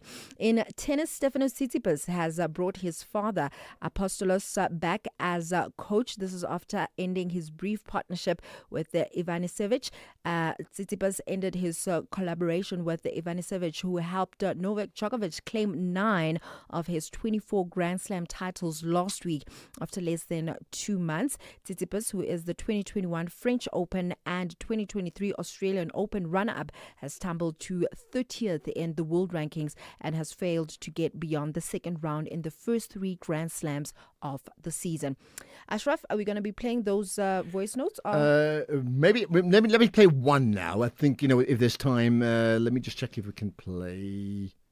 No, there's some technical issues here which Okay. is just delaying it. But we will play them. Even if All you're right. not seated, yeah, unfortunately, you can listen and comment I shall. later on. Okay, All right, perfect. then. Thank you. I'll have more on other sports in the next hour. Kathy Mohlahlana on SAFM. We've all been looking at this saga from the outside looking in. Very clear that there are factions within the SAPS. The biggest challenge that we have in the SAPS is the issue of leadership. You will recall that in 2008, specialized units were closed down without conducting what we call a work study, which will inform management the rationale behind the closure and why they need to move away from the area offices, specialized units, towards another direction that they have decided then. We have managed to have specialized units in child protection and family violence to be reopened fully. Mpho Kwinana, Secretary General of the Independent Policing Union. If you're ready to talk, I'm here to listen, and nothing is off the agenda. The soundtrack of your life with Ernest Pillay. Some songs take you back instantly to your first love, a road trip, or just simpler times. The soundtrack of your life with me, Ernest Pillay, is where timeless hits and forgotten favorites come together to tell your story. It's not just music, it's memories, moments, and the meaning behind this jam. Don't you change someone by night. Rediscover the songs that shaped your journey. Tune in to The Soundtrack of Your Life with me, Ernest Pillay, Saturdays and Sundays, 1 to 4 p.m., only on SAFM 104 to 107 nationwide. Standing on his own. Economic news on SAFM. Facts and figures you can count on. Okay, let's get to the numbers as always around this time. Makwe Masilela with me, the Chief Investment Officer at Makwe Fund Managers. You got news local and global as always, but let's start with Woolies. Yeah, Ashraf, Woolies, even with challenging conditions in South Africa and Australia, plus uncertainties around from global trade relations, turnover and sales increased 6.1% and 6.8% respectively. And despite moderating inflation and interest rate cuts, SA consumers are still constrained, but food continues to be defensive with increased footfall and increased average basket size, and inflated import cost and increased discounting amplified the degree of negative operational leverage when it comes to Country Road Group, meaning Country Road Group has impacted the overall performance of the group as there was an impairment of 917 million rands, hence profit as headline earnings per share expected to fall by 27%, and as expected, US Fed left interest rates unchanged. However, cautious remarks from officials dialed back hopes for a rate cut in September, meaning economic data like tomorrow's job report looms larger than ever. And Trump unleashed what they call a flurry of last-minute trade moves, and that's ahead of tomorrow's deadline. While some countries secured better rates, many remain without deals, like ourselves and Mexico. But hey, we still hope probably something will come through. And copper joined the likes of steel and aluminium with a 50% levy rate to think that big mining companies are considering copper as one of their major focus.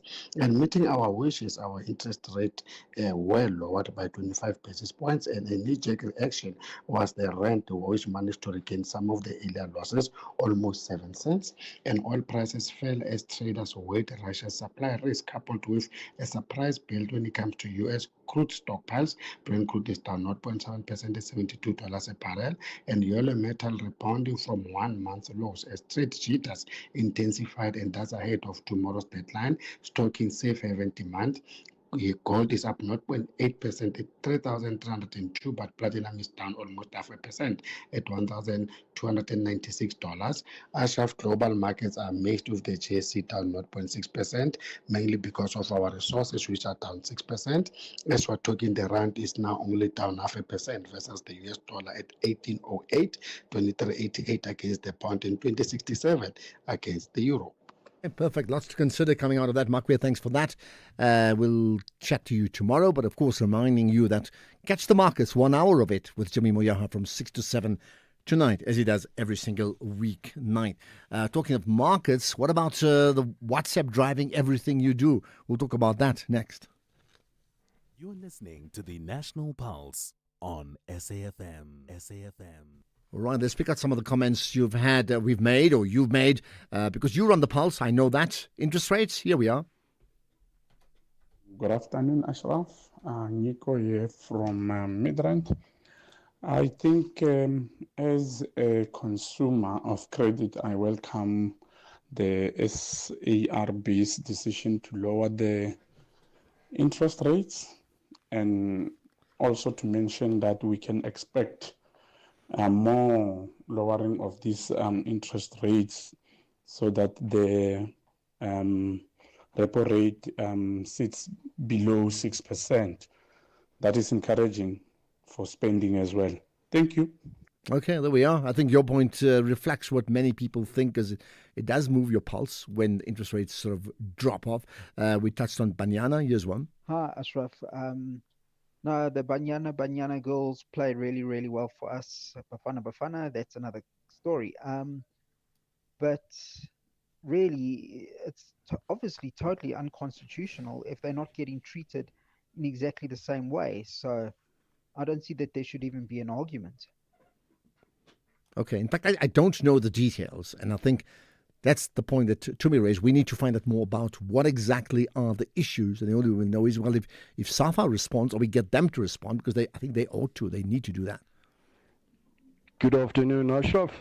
The hypocrisy never ends. This is absolutely... All right, we've done that already. Let's get to one about the GNU. Afternoon, Ashraf. Mcede here in Cala. Ashraf, the DA has contributed in the mess we are in as a country. Firstly, they let other parties down in that Moonshot Pact. Secondly, they give all powers to ANC by voting for its president, while GNU analysis state clearly that every minister, starting with the president, is elected by the GNU members. Since when is 40% of 16 million votes has become majority in South Africa, while plus 43 million didn't vote? Thanks, Ashraf. Okay, there we are with your political analysis. So you think the DA did it wrong? I mean, what could they have done differently? I mean, seriously, I'd love to know. What could the DA, in entering this GNU pact, what could they have done differently? What can you do differently around the use of WhatsApp? Can you imagine life without WhatsApp before? Like, what did we do actually? Someone said, imagine life without paddle. No, that's a different conversation for people who play paddle. But seriously, WhatsApp, let's talk about that next. The Morning Brief.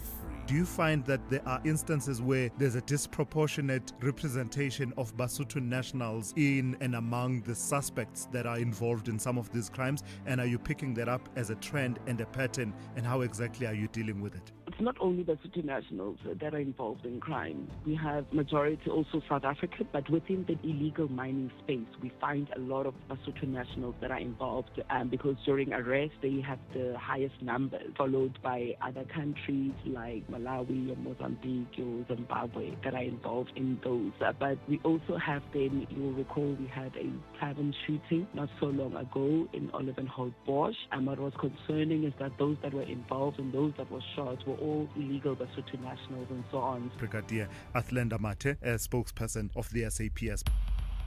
Tulasizwe Simelane on the Morning Brief. The National Pulse with Ashraf Garda. Right. By the way, I mean, so we're going to cover that story regarding the Constitutional Court ruling about the MK challenge to Ramaphosa's decision effectively to remove but not to axe the Minister of Police. We'll touch on that after 5 o'clock. Do not miss that. Let's talk about e-commerce in many ways. Let's talk about WhatsApp, right? So there's a sense, I sort of think about your mobile phone as the remote control of life. Just about it covers everything. I think, right? In fact, Nafisa Akbar certainly has a view on that. She's a technology journalist, so she covers that as part of a daily beat, and she certainly has an opinion on that. Nafisa, appreciate your time. Thanks for connecting with us on the National Pulse. Hey, Ashraf, good to be back on your show. Absolutely. But it's been a while. I haven't been here for 5 years. I'm back too, right? But listen, I mean, I saw with great interest a piece you wrote for Forbes Africa. This certainly piqued my interest, right? And it really talks about WhatsApp being this go-to hub for daily life. So best to explain what that means. Yes, so it's kind of feeds into this new trend called chat commerce, where it just refers to buying and selling goods and services through like your messaging platforms. And in a case like South Africa, where so many of us use WhatsApp, so that's what it's sort of allowing us to do. Like whether you're browsing products and services, or you want to ask a brand a question and you get instant replies, or even like getting personalized recommendations. It's the fact that we all are using WhatsApp anyway, so you're on there, it's the same interface, and now it's giving rise to chat commerce. So maybe let's break it down into two. When we say we all are using WhatsApp, and I know there was that recent social media report that gets a landscape report that gets put out every year, and it talks about who's using what, right? So where does WhatsApp fit in that? I mean, is it considered as social media or not? But what I'm trying to determine is just how prevalent is the usage of WhatsApp for South Africans? Yeah, so it does form part of the social media landscape report and We Are Socials reports. Technically, I've never seen WhatsApp as a social media platform per se, but when these companies do the reporting, they do see how many people in South Africa are connected to the internet, and they use those kind of percentages and stats to then determine who uses WhatsApp and how many of these active social media users are using platforms like WhatsApp. And they've pinned that down to 26.7 million active South Africans who use social media, with the highest being on WhatsApp, 93.8% of that. Okay, so that means every one of us, we may not use other platforms, we do use WhatsApp, right? Now, we also know many of us on hundreds of WhatsApp groups, I get that, but that's chatting, that's social groups, family groups, etc. You now talking about the power of WhatsApp driving e-commerce. So how is that happening? How? So we've seen in the last couple of years, like South Africans they have access to sort of banking gateways, financial ones, telecoms, utilities, even some government-backed health offerings. For example, Mama Money has been around for a while. They've got a virtual debit card run on WhatsApp that you can manage, the whole way on WhatsApp. And you can also pay people across the border via WhatsApp. You can buy your prepaid electricity or airtime, check your balance, download statements, and then you get other banks like your Absa or your Capitec where they offer similar functionality, but you can also send and receive money. You can manage your beneficiaries. You can sort of withdraw cash. Obviously, you get a PIN for that. And then earlier this year, I was on a trial where Discovery Bank launched their Discovery AI service, where that actually gives you useful insights on your banking patterns, and you can get your tax certificates. You can get personalized budgeting tips. This AI is actually quite smart because it's tailored to your account. You're not going to get this type of information from your banking app. Okay, because I was going to ask you, so, I mean, what's the difference then between the WhatsApp app and normal apps as we know it, like you just mentioned, the banking apps?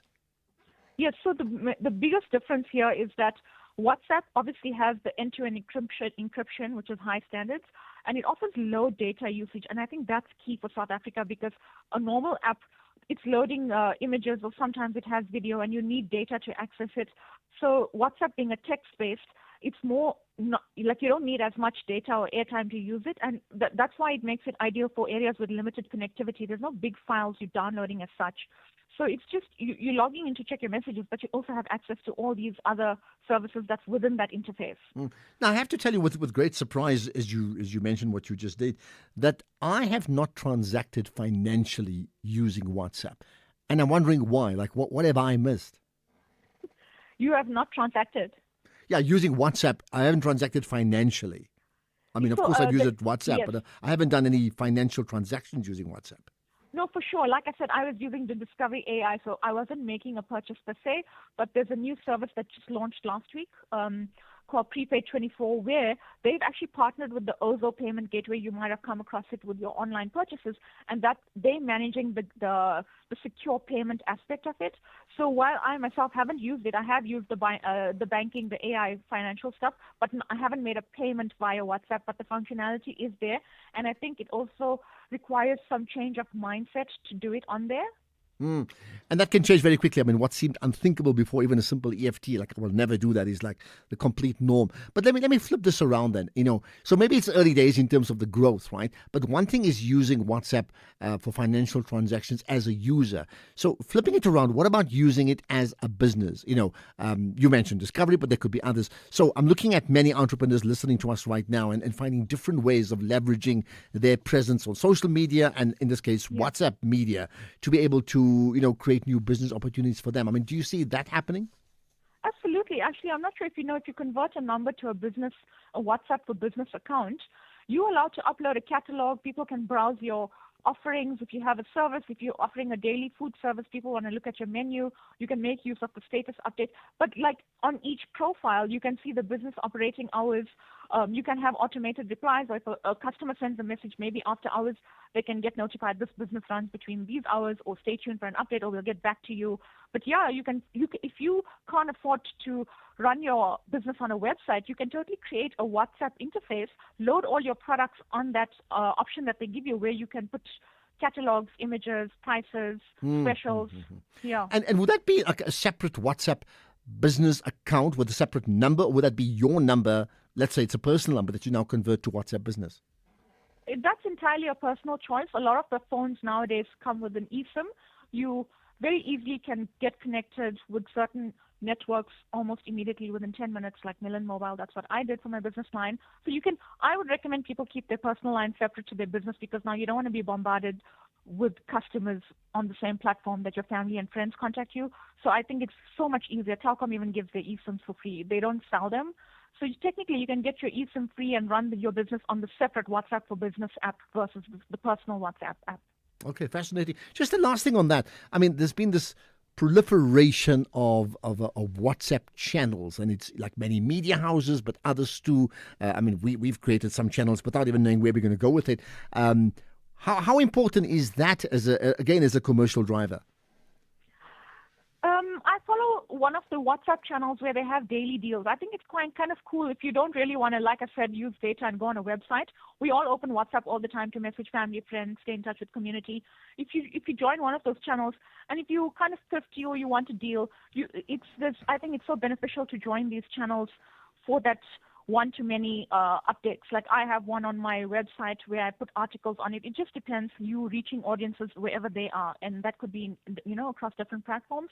But since so many of us spend time on WhatsApp, it actually makes sense to sort of make use of those features. Well, there you are. Let's leave it at that. Lots to consider there, Nafisa Akbar. Hopefully we'll do another chat sometime soon. I mean, here's the bottom line to all of this. If you want to buy something now, don't go to a shop. I'm not saying don't go to a shop, but you don't have to go to a shop. Just buy something via WhatsApp. In fact, if you want to sell something, don't have to sell it from your shop. You can sell it via WhatsApp. That's really the bottom line to this. Nafisa Akbar, much appreciate you connecting with us here on the National Pulse. Right, lots to consider in terms of the conversations we've been having already today. And I know you have lots to say, so let's hear from you after this. The National Pulse with Ashraf Garda. Okay, there's been further comments about Palestine, about Banyana, about Tanzania as well. But also, yes, Malusi in Limpopo was to talk about the judiciary. Malusi, go ahead. Hi. Hi, good afternoon, Ashraf. Good afternoon indeed. Thank you. Regular listener, first time caller. It's about time. Thank you. Thanks for letting us know. Ashraf, I have a problem. Maybe can someone from Judges Matters, or who's that? The guy from Naidu who talks about justice and judges. Ashraf, Lawson, yeah, I think it is. Yeah, yes. Okay. What's happening with the Please Call Me? Because it gives us this impression that justice is for certain people, and now it looks like, from my side, it looks like Vodacom and judiciary has something that they have to tell us about, because you can't take 8 months and revert back the judgment back to Supreme Court of Appeal. Well, I understand. I understand that's what's happening. We'll try and play some sound bites. We'll try and do that as soon as we can just now, right? There's been lots happening today, but I understand it's been referred from the Concord right down back to the Supreme Court to say, in fact, they haven't done their homework. So there's a need now to relook at the whole thing, which the original deal sort of was in favor of, in terms not so much Vodacom, but certainly the person who took them to court in the first place. Yeah. But follow that Yes, story. you see- Yeah. All right. Yeah, my challenge is that I'm looking at it and say it goes back and forth. Meaning myself, if I don't have a big pocket, then I'll have a problem with the judiciary. You see what I'm saying? Well, I agree. Listen, I mean, that's the point, but the stakes are high. The stakes are massive, right? And I mean, just to make that point for others too, the Justice Madlanga ruling that the Please Call Me case between Nkosana Makati, right, as well as the Vodacom must now return to the Supreme Court of Appeal for reconsideration. I just wish somehow a deal can be made, because I was just saying, I was telling Keys, my producer, that Makati is getting older, and you want to spend the money, and you don't want to leave the money for your grandchildren, do you? I mean, just think about it. The stakes are, of course, high. How much money is enough? Thanks for that call, Malusi. There's another comment on the same issue. Tando in the Eastern Cape. Hello. Yeah, that guy deserves all the billions that are supposed to go to him, actually. Come to think of it, I'm reminded of the CEO previously of Vodacom who lied. He said that he actually devised Please Call Me because he was looking at this guy was a security guy, and then he was feeling sorry for him. Then he come up with the idea. I mean that should be a factor too, in a sense that should actually build a case against Vodacom, because as far as I'm concerned, what this guy came up with is just like, I'm reminded of Strive Masiyiwa of Zimbabwe, the billionaire, the tech billionaire. The story I heard is that ZANU-PF wanted to take his idea from him, and Joshua Nkomo fought for him to say, no, hey, listen here. This is our guy, this is the black guy, and then, because I'm reminded of the fact that Vodacom is owned by ANC, the unions, everybody else is in it, in that pot, and that's why they're not even saying a word about this young man's invention and also what is actually due to him. They're all quiet because they are thinking, wow, my word, we're going to lose all those billions to just one person. It's just like Strive Masiyiwa. He's supposed to be a billionaire, this guy. He's supposed to. But I mean, that's the point that they're debating. So thank you for that. I mean, we'll certainly get further comments on that. I mean, the initial offer was 20 billion rands, which I think Makati they said no. Because meaning it is small. ANC is a mole of ZANU-PF same. Well, I mean, I don't know about that. I mean, there's also the judiciary. I mean, they certainly. I would think that. Into destroying every black invention. No, but I don't know. I don't know how do we say that? Like, how do you have Tanda, I need to move on. I'm just saying I don't know how you can say that with certainty. Like, that for sure. They're out to destroy every black business. I mean, for what benefit? I don't know, right? Luvo in Quebec, go for it. Hello. Good day, Ashraf. Good to talk to you again. Thank you. Much appreciated. Right? What's your point? Yes, Ashraf. Ashraf, my point. There was a caller or a message was saying the DA were in this mess because of the DA. I have just analyzed what he was saying. Yeah. And I try to agree with him. One, when the DA entered that partnership with the ANC, they were supposed to have the policies of the GNU, not the policies of the ANC. That's one. Mm-hmm. Because South Africa ANC is at 40% majority. Why they're using the policy, they allow the GNU to use the policies of the ANC? Because now we are in this mess because the DA have sold us out also as well to the ANC. Meaning, when that message came up, the way I analyze it, I look at it that way, and it's true. It's like that. Okay, got that. Sure. Yes. DA, we're in a mess because the DA has sold us out to the ANC. As of course, you would speak now, as I would think, as the board of the DA may be. Thank you for that, Luvo. I wonder whether others would agree. Here's another one. Hi, Ashraf. Mr. Makate has been used by others to fight their battles. I think he must negotiate a fair amount, obviously greater than the previous 47 million rands. I mean, how much would you accept? Sometimes it's not about what it's worth, but what can be a deal. He's got to pay lawyers as well, but what would be a deal that says, okay, forget the right and wrong. I'm not saying that would be the case. I'm just saying that's how negotiations work. What makes sense for me to get on with my life as opposed to spending all my time in court every single month or every year? Like, what is a good enough deal, right? In fact, we'll talk about the other deal, and it's a big, big deal, isn't it? Regarding the MK party and their challenge regarding the position of President Ramaphosa and the Minister of Police. We'll talk about that too. Let's get the news now. It's 5 o'clock. Here's Greg House.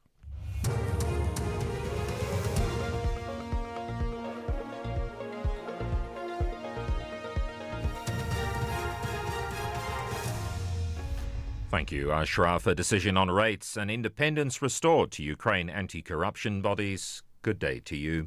The Reserve Bank Governor, Lesetja Kganyago, says the Monetary Policy Committee's decided to cut the repo rate by 25 basis points to 7%. This means that the prime lending rate drops to 10.5%. The MPC also cut the repo rate by 25 basis points at the last meeting. The governor was speaking in Pretoria. Food price inflation has risen, mainly due to meat prices. Fuel prices are also falling more slowly now compared to the recent past. We therefore expect headline inflation to rise over the next few months, averaging 3.3% for the year, in line with our earlier forecasts. Prices then stabilize around the target objective over the rest of the forecast period.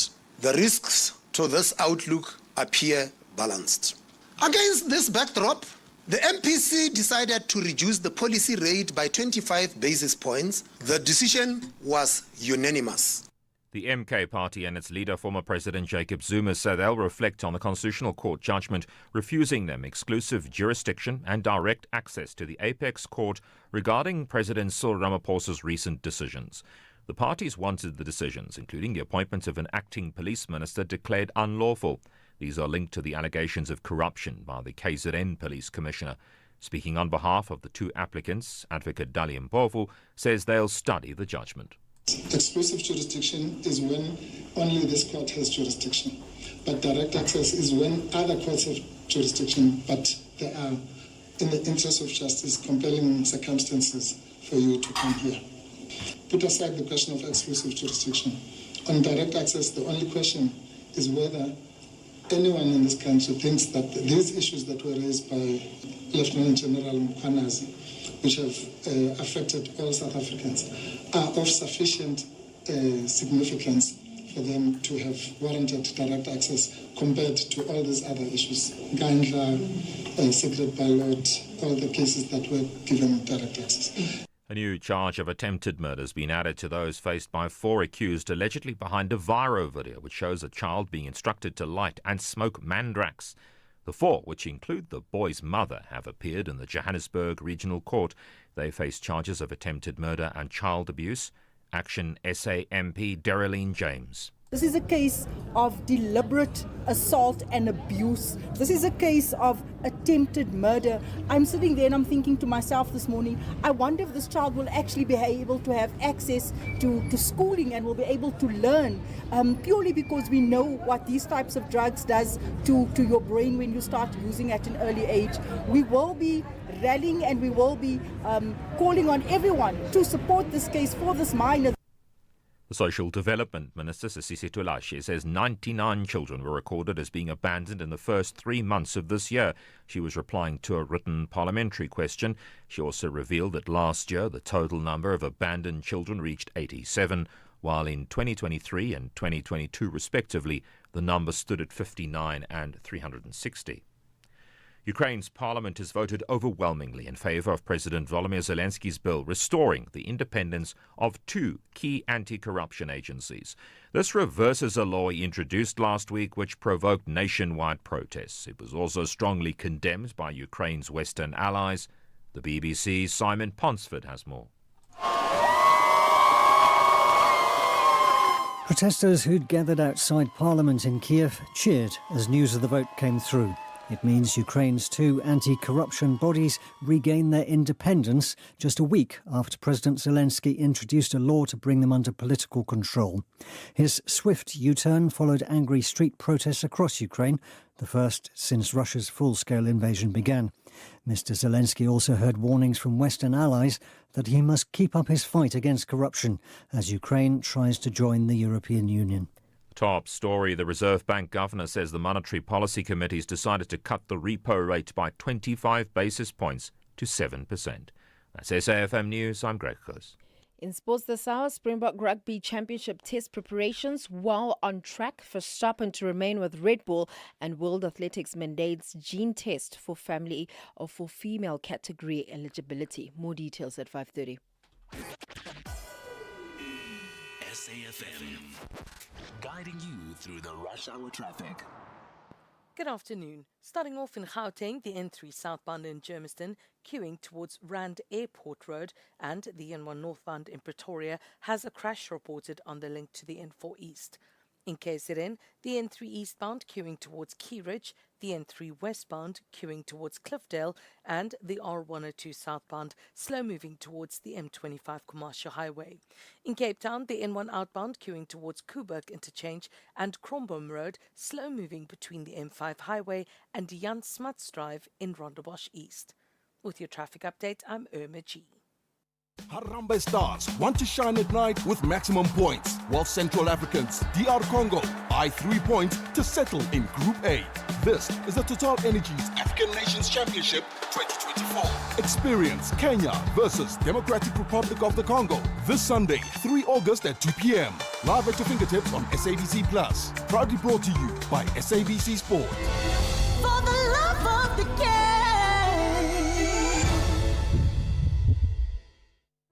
Spar brings you super savings.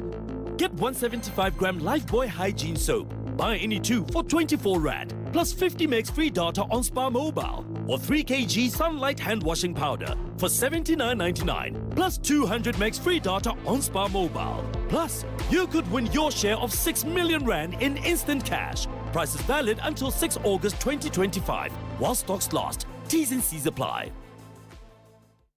When you're uploading massive files, does it really matter what your internet's download speed is? With business class internet, you get a connection that's as fast going up as it is down. Your company deserves business class internet, because just reboot the router isn't a business strategy. Find reliability at vodacombusiness.co.za. Together, let's build the extraordinary. Further together. Vodacom Business.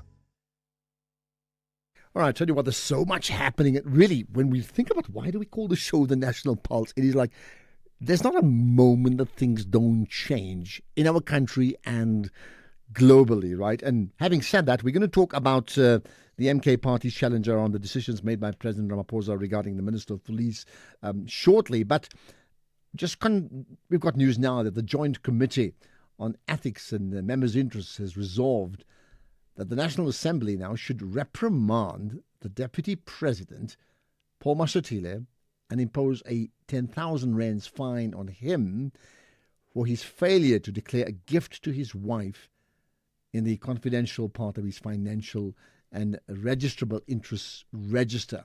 Now, the committee, through the Office of the Registrar, received a formal complaint against the Deputy President, that was on the 5th of March, for an alleged breach of the Code of Ethics Conduct and Members' Interests.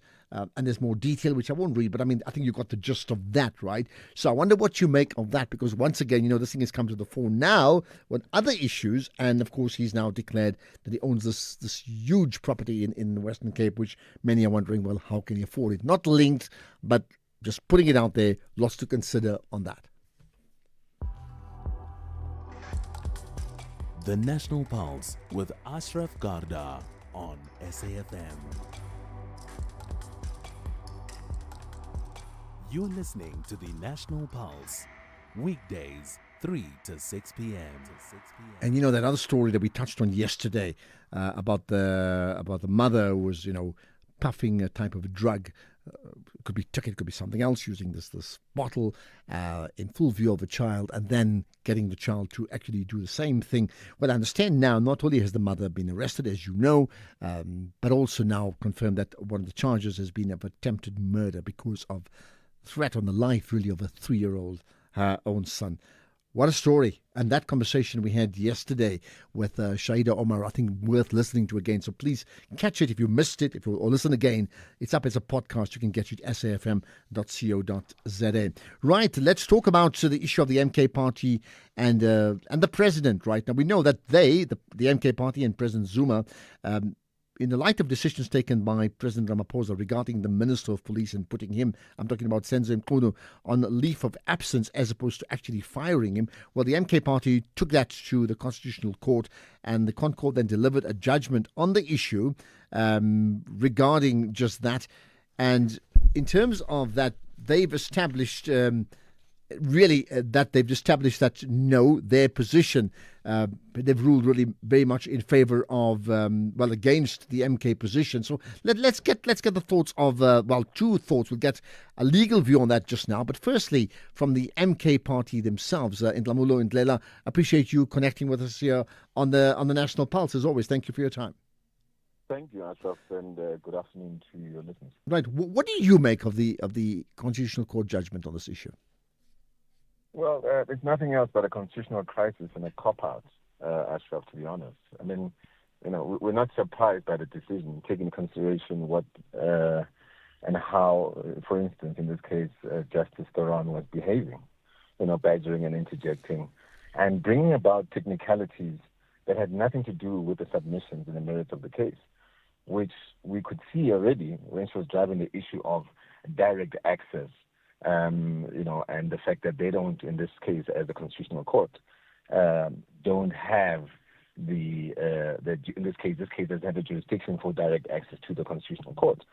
But what we find strange is that, clearly the law in this country is not applied equally. Lady Justice has got eyes. And we say this because, the fact that, the same court used direct access, an exclusive jurisdiction, to send President Zuma to prison without referring his case to a high court. And this is a man who, by the way, never had an opportunity for his case to be heard in any other lower court. But the same court, used that platform, the same platform, granting direct access for the first and last instance as it pertains to him and incarcerating him off the back of that.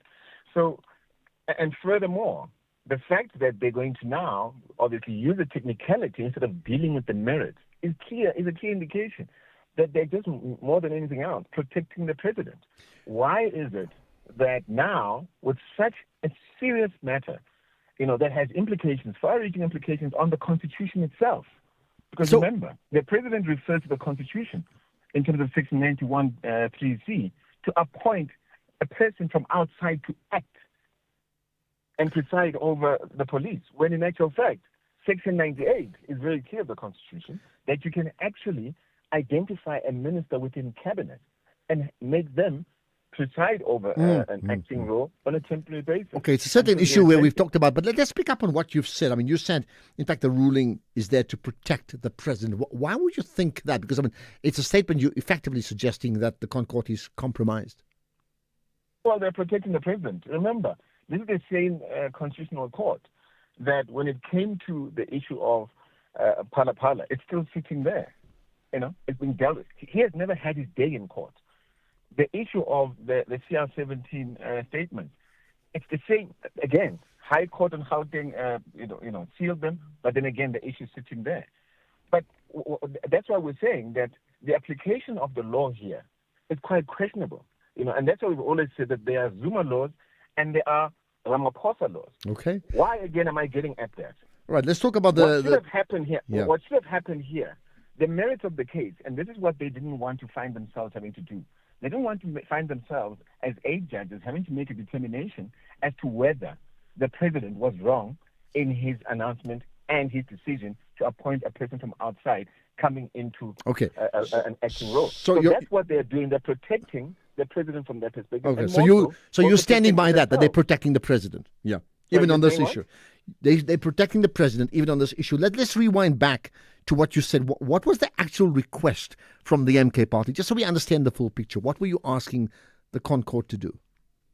Well, we're asking the Concourt to, one, render this irrational and invalid, the decision that he has taken, because it infringes and it's invalid in the sense that he's applying the law incorrectly. The law is very clear. The president has got the power to hire and fire, not suspend or put someone on special leave of absence. There's no such thing in the law. It's there, it's clear. The president hires and fires. That's the first one.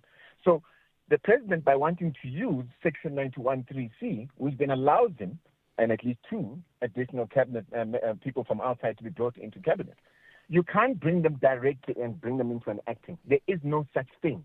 It's not there in the Constitution whatsoever. The other one is that you can't have a person who's acting as a minister to be acting when in All right. actual fact they're coming from outside. What you should be doing, if you want someone to act, is you need to fire, because you can't have 2 ministers, fire All right. Senzo Mkhulu, and then get someone else to then preside over within cabinet as per section 98. Okay, now I know that. But in this case, yeah. he's not doing that. All right, He's that's- obviously wanting to protect his friends. Okay, certainly, I mean, your position is something you've stated before in previous conversations regarding yours or the MK position, right? But the more important one now for what we have is the court now finding that the matter did not fall within its exclusive jurisdiction, and therefore the applicants, the MK party, had failed to make a case for direct access, right? What's next from your side? No, but the one question that we need to ask is the following. And this is what's worrying. What's worrying is that the president, in his own submissions, never mentioned anything, never really went into the depth of exclusive or jurisdiction itself. He never touched on that. Instead, it's the judges that went and created laws and added to his own submissions. That was never something that was glaringly obvious, and one of the issues that he raised in his submission. The president never raised the issue of exclusive jurisdiction. He never really touched on that. But the fact that judges can now come and identify that as a loophole and a technicality to then throw this back to another court because it's a cop-out position for them, that's exactly what's happening. That's exactly what they did. All right, so therefore, what's next for the MK party?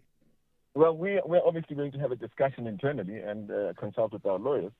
But this is clearly a travesty of justice. And quite honestly, the fact that he can call on a judicial commission of inquiry, General Mkhwanazi clearly was right, that there is meddling here in the judiciary. And the fact that it has to be a judicial commission of inquiry, why does it have to be a judicial commission of inquiry? No, we're saying that General Mkhwanazi must be allowed to do his work. A judicial commission of inquiry is nothing else but meddling in police work. Okay, let's leave it at that. That's your view. That's the view of the MK party spokesperson, Ntlamulo Ndlela. We'll get another view on that issue. In fact, we get a constitutional law expert, and that comes up shortly. Keeping your family healthy this winter can feel like a daunting task. Try the Lung Shield range. It includes capsules to support healthy lungs and immunity, a syrup for kids that supports the immune system and promotes lung health, and an effervescent with 13 essential ingredients to optimize immune function. Put your family's health first this winter with the Lung Shield range. Available without a prescription at leading pharmacies. Lung Shield, prescribed by doctors, recommended by pharmacists. Zinzi, the Gen Z. Word on the street is you sold your car. Yes, and you know I needed a glow up. Hashtag no hustle, no hassle. So wait. The influencer got influenced by We Buy Cars. Oh yeah, no, absolutely. And they came to me. They checked the car, they gave me an offer. Oh, and they paid me immediately. Easier than an Insta Live, without the weird DMs at 2 a.m. I didn't understand half of the things you just said, but hey, We Buy Cars. Geared for the glow up, geared for you.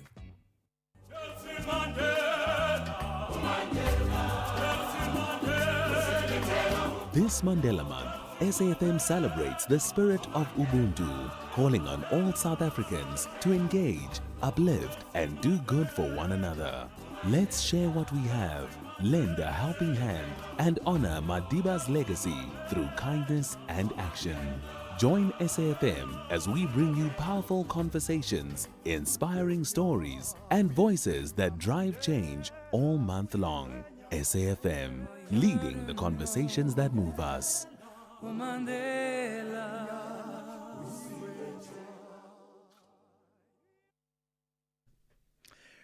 Right, you take care to listen to this. It's season 2, and the stakes are even higher. This time, South Africa's favourite stars are back at the briefcase, playing for charities close to home and, well, close to the heart. Big names, big hearts, big deals. Don't miss Deal or No Deal Celebrity South Africa. Saturdays at 6 p.m.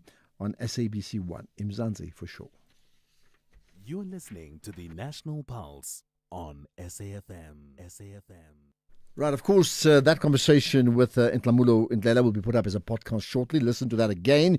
But let's get another perspective of it with Advocate Michael Osborne as a constitutional law expert. Appreciate your time with us, Advocate Osborne. Thanks for joining us. Thank you. Pleasure to join you. Thank you. And of course, you're aware the ConCourt then dismissing the MK party's urgent application challenging President Ramaphosa's decision to appoint a non-member of Parliament, Prof. Kachalia. There were other issues around the Judicial Commission of Inquiry. What do you make of the ruling? It's not especially surprising to me. No reasons have been given by the court. Reasons for its ruling will be coming down, one assumes, in the next few days. But it is quite unusual that the Constitutional Court will assume jurisdiction on an urgent basis over a matter that could have been brought in the High Court. And that's the essence of the decision. The court was not saying that the MK party is necessarily wrong in its arguments. It's saying that the constitutional structure, or the structuring of courts in this country, is such that the Constitutional Court is a court of appeal, and it stands in the background ready to take take matters on appeal, rather than having the matter go to through the High Court, which has an urgent docket and which can hear the matter immediately if need be. Okay. So, I mean, we chatted to Ndlamulo Ndlela earlier on, and he's suggesting, the Concord is therefore compromise in the decisions they made. In fact, it's a Concord for the president, as in Ramaphosa. You're saying, based upon what you know on the preliminary, or on the findings, without explanations, that was not the decision made. The decision made that they're the wrong court, that the issue was taken to, right? That's exactly right. Yeah. Why then? I mean, it's difficult to explain, speaking on behalf of a party, but from a legal aspect, why would the MK party then take it to the Concord in the first instance? I mean, surely you would have got the right advice to say, don't go that route.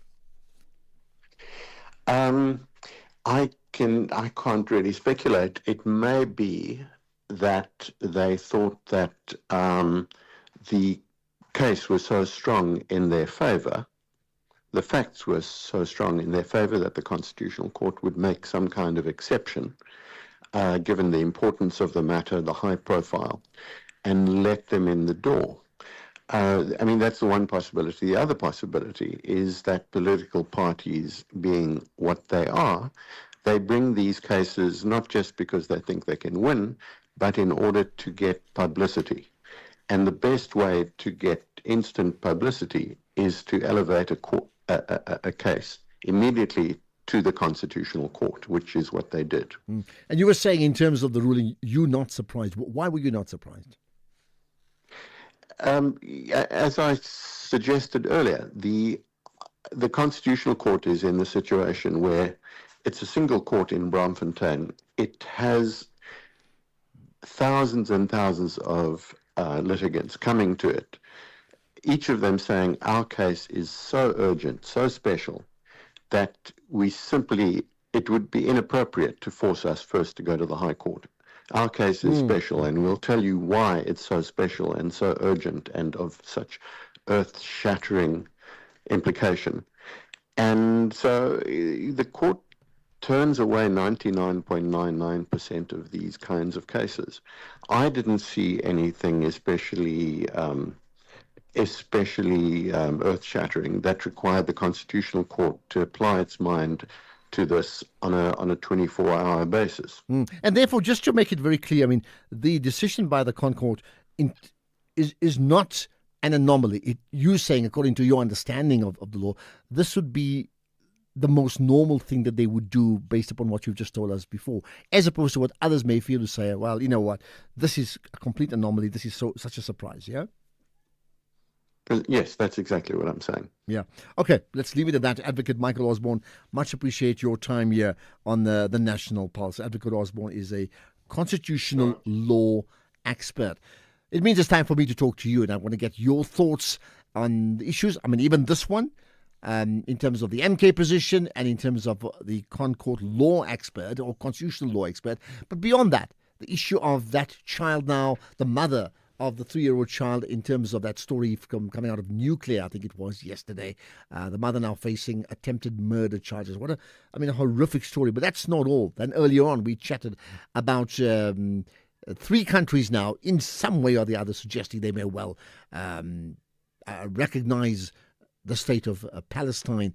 And the latest one of them, of course, the UK, France first, then UK, and then Canada as well. But some of them with some conditions. What do you make of that? That's not all. Interest rates now dropping by 0.25%. I mean, that's good news unless you see it very, very differently as well. And then that Please Call Me story, then Banyana. There's so much more. Let's do this. I need to hear you next. The National Pulse, weekdays, 3 to 6 p.m. All right, I need to hear what you have to say. Let's get to Anonymous in Mthatha. Hi, Anonymous.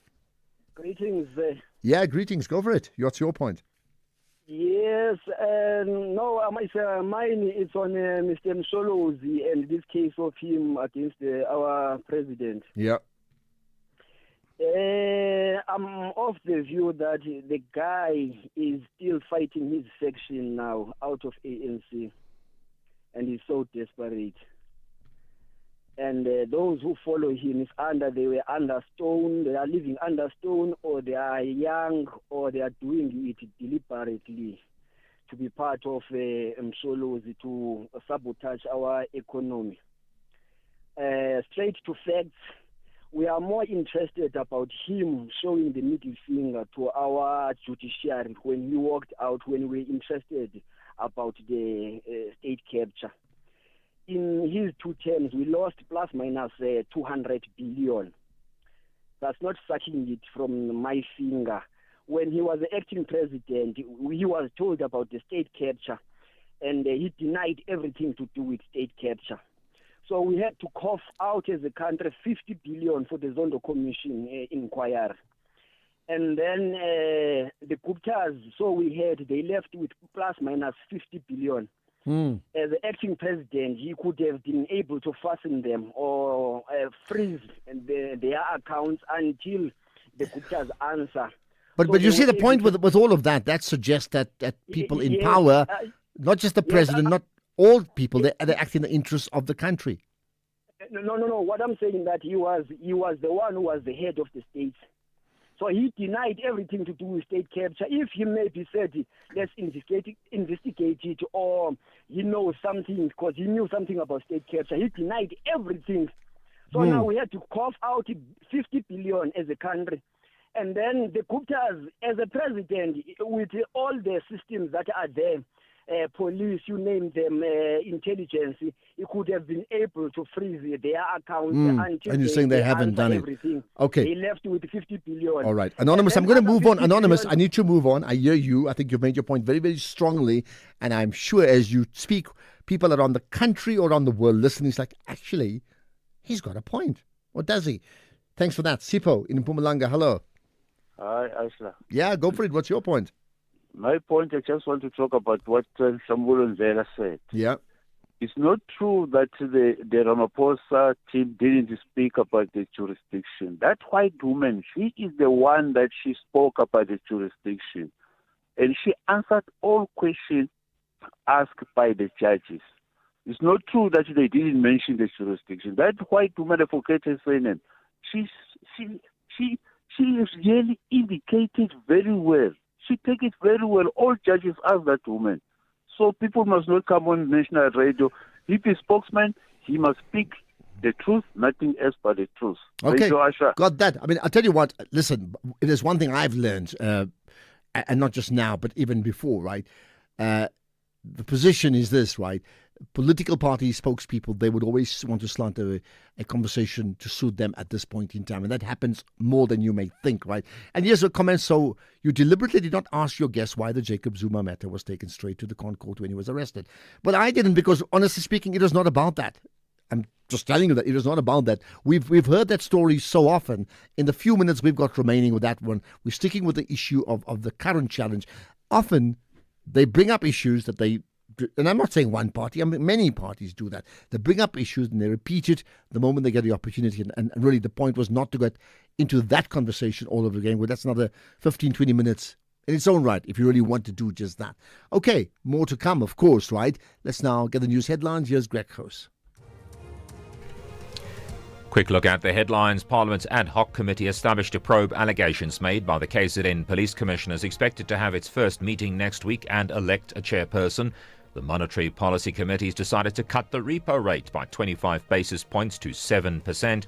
And the US has decided to impose sanctions that deny visas to the Palestinian Liberation Organization, the PLO, and Palestinian Authority officials. There's a full update at the top of the hour. SAFM, guiding you through the rush hour traffic.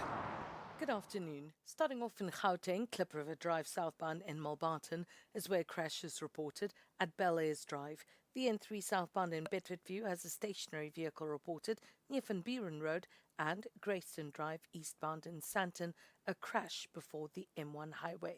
In KZN, the M7 westbound slow moving towards Bellville Road exit, the N3 eastbound queuing towards Spaghetti Junction, and the M4 southbound queuing at Sandile Tuzi Road.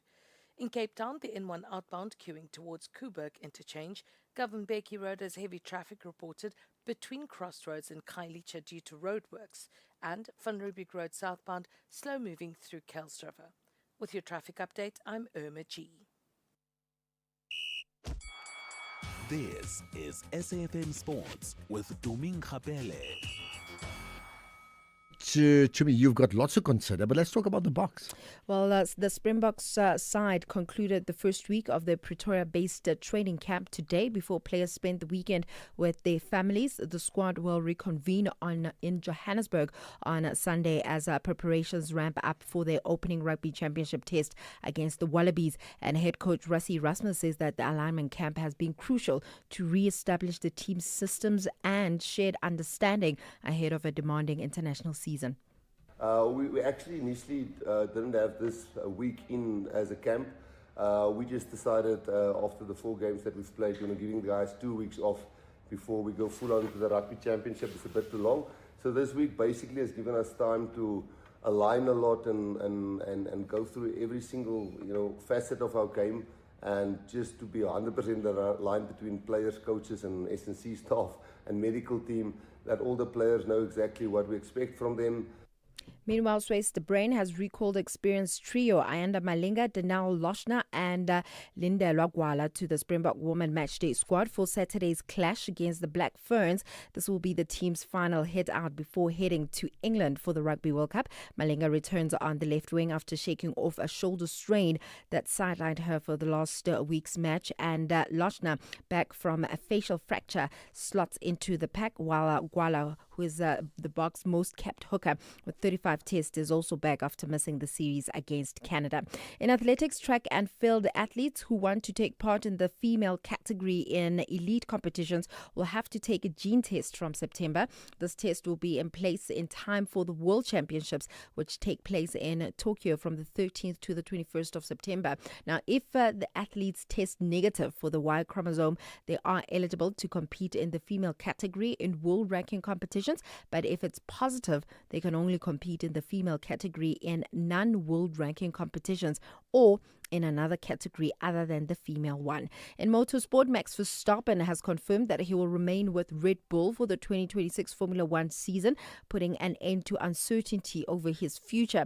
Verstappen has a Red Bull contract until the end of 2028, but with various exit clauses which had triggers around the summer break. As previously reported by Autosport, that those clauses were believed to free him up if he needed feature in the top 3 of the Drivers' Championship, which is now longer possible after his 4th place in Belgium. Then in basketball, South Africa will host the International Wheelchair Basketball Federation 3x3 Open World Championships for the first time at Sun City from tomorrow until Sunday. The men's tournament features 14 countries divided into 3 groups, while 8 nations split into 2 groups and will compete in the women's competition. South Africa will field teams in both divisions. Here's CEO of Wheelchair Basketball South Africa, Charles Saunders. All the teams that start arriving on the 30th, and they'll be transported up to Sun City on the 31st, where we begin what is known as classification testing of athletes with disability. Thereafterwards, once the classification has been completed, on the 1st, 2nd and 3rd, we go into the games and we will crown the champions on the afternoon of the 3rd. Live stream will be taking place for all games, and we will send out the link through to everybody with regards to the live stream.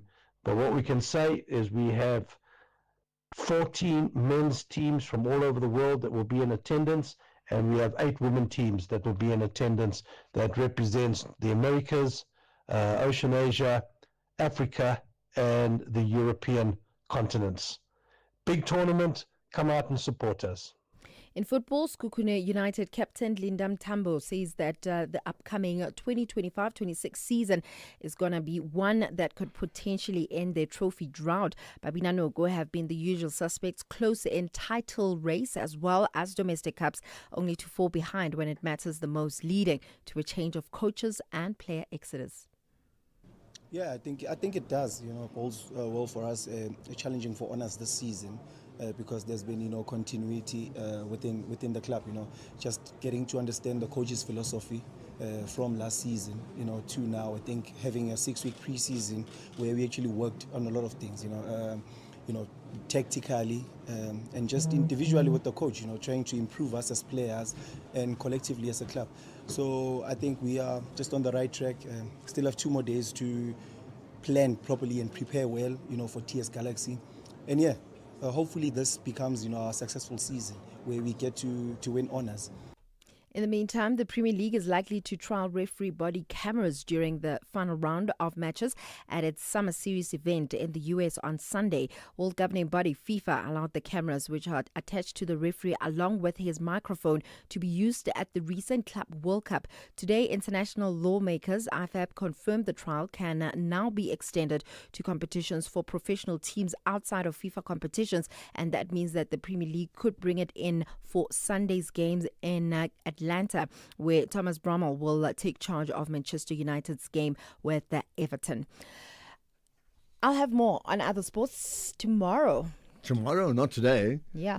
What are you going to say today? All right. No. Listen, the regarding the Banyana story.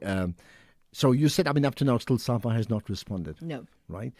But just your quick thought in terms of like the past. How much do you know about, SAFA in dealing with men's, the Bafana team and the Banyana team in terms of, fairness and in terms of impact? Well, in fact, maybe the one is better supported, the Bafana team, but the Banyana team has now done better than the Bafana team, right? In recent years. The truth of the matter is let me speak for myself. I don't really know what the truth is over here, but I can only speak on the reports that I've heard in terms of how the females counterparts of Bafana have always fought for themselves in terms of being treated equally. And I get to work with the likes of Anamunate, who is a Banyana legend, the likes of Gloria Brown, and they would just give me stories on how they literally had to fight for themselves to just being seen as football players.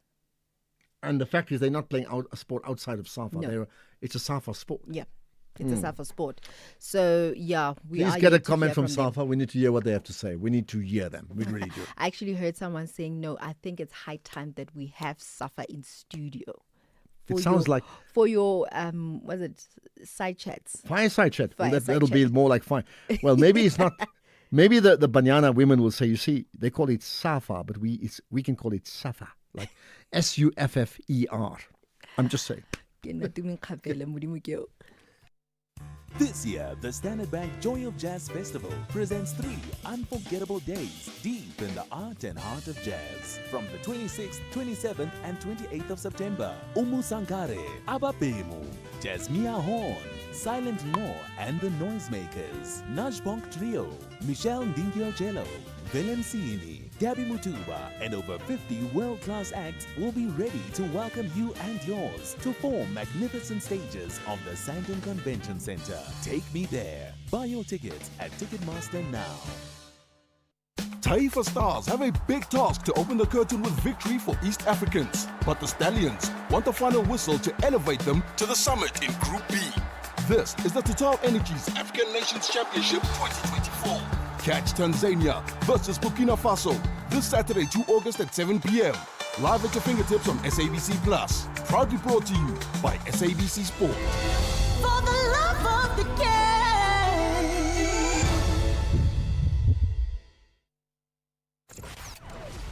Economic news on SAFM. Facts and figures you can count on.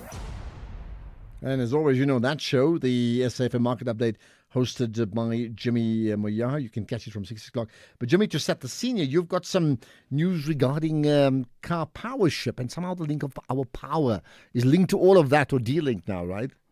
Good afternoon, Ashraf. Good afternoon to the listeners. Yes, certainly those of us that remember that at some point the car powership deal to procure energy from ships that would be floating out just off our coastlines has been a deal marred in controversy and contention, and a lot of that has been going back and forth. We finally have an update from a court ruling perspective around that. We know that for the last 3 years or so, the Organisation Undoing Tax Abuse has been fighting that fight to prevent that tender from going ahead, and it looks as though there's been a court ruling in that matter. We finally have some clarity and finality where it relates to that. So we're going to speak to the Organisation Undoing Tax Abuse around that. We're going to speak to Wayne Duvenage around that, and then we've also got a conversation around the MPC. I know you spoke to Sfiso Skenjana a little earlier on the show around the interest rate decision. We're going to take a look at the rates decision, the rate cut, the inflation conversation that our Reserve Bank governor put forward, and we're going to see if we can make sense of everything and what it means for South Africans. Then we've also got a conversation with the team at Standard Bank around underinsurance and funeral cover. Everything you need to know about making sure you're not underinsured and what sorts of covers you need to have in place. And then we've got a conversation with the team at SA Breweries. AB InBev gave us an update on their interim performance for the first 6 months of the new year. We're going to speak to the CEO of SAB around that and get a sense of how they are faring at the moment. And then we're going to wrap up the show with a small business. We speak to SMEs on Thursdays. We've got yet another SME that has taken over local shops as well as international shops, and we're going to speak to them about what it is that they do and how it is that they got into it. But before we get to all of that, the markets have given us quite a bit of a response to all of the uncertainty that exists at the moment. If we look at indice markets internationally, starting with Asian markets, the only Asian market in the green was the Nikkei in Tokyo, up 1%. Mainland China and the Hang Seng in Hong Kong were down more than 1% each. The ASX in Sydney was down about 0.16%. European markets were also in the red. The FTSE, the biggest or the smallest loser on the day, only down about 4 basis points. But the DAX in Germany, the CAC 40 in France, down 0.2% in each case. The Nasdaq currently about 0.5% in the green, with the S&P about 0.1% in the green as well. Our own local markets didn't have such a good day. Financials tried to pull their part and were up about 0.8%, but industrials were down about 1/3%, and resources, the biggest loser there, down 4%. As a result, the all share 0.8% to the red, the top 40 0.9% in the red. Main drivers of resource counters coming down so much. Platinum pricing down more than 5% from where we last left it yesterday. We're at about $1,294 a fine ounce. At some point we're north of $1,400 a fine ounce in recent times. Palladium back at $1,203 a fine ounce. The Brent crude price still above $70 a barrel, $72.50 a barrel or so. The gold price $3,295 a fine ounce, and the rand, probably one of the biggest disappointers on the day as well, losing ground against all the major currencies despite that interest rate cut. Against the Australian dollar, 11.67, against the euro, 20.75. It's 24 rand against the British pound, and 18 rand and 14 cents against the US dollar. Granted, there's a bit of dollar strength there as well. We're going to be taking a look at market movements a little later on. I've got Gerabile Nonyana joining me to take a look at that. But of course, that conversation comes up just after the 6 p.m. news. For now, Ashraf, back to you. Right, perfect. Thanks for that, Jimmy. We'll certainly connect with you from 6 to 7. I'm Michelle Constant. Join the JSB crew and I every Saturday and Sunday morning between 7 and 10 a.m. We promise to keep you informed and entertained with innovation, culture, cars, travel, life learnings, environment, and of course, your big fat juicy. Small stories, big ideas, massive inspiration. The Jet Set Breakfast on SAFM. Right, the Department of Women, Youth and Persons with Disabilities, in collaboration with the Department of Sport, Arts and Culture, Gauteng Provincial Government, together with Standard Bank, as well as Absa Bank, invites you to the Empower Her Market, celebrating women's economic power on the 1st of August, right? It happens at the Sandton Convention Centre. And the theme is building resilient economies for all, women leading the future of trade. So tune into the Talking Point here on SAFM, 9 to 12. Remember that show? Hosted by Kathy, as we shine a spotlight on women entrepreneurs as powerful drivers of South Africa's economy. Hashtag Rekwafela Basadi. You're listening to the National Pulse on SAFM. SAFM. Okay, reaction on the ConCourt ruling. Ashraf and all SAFM listeners, good evening.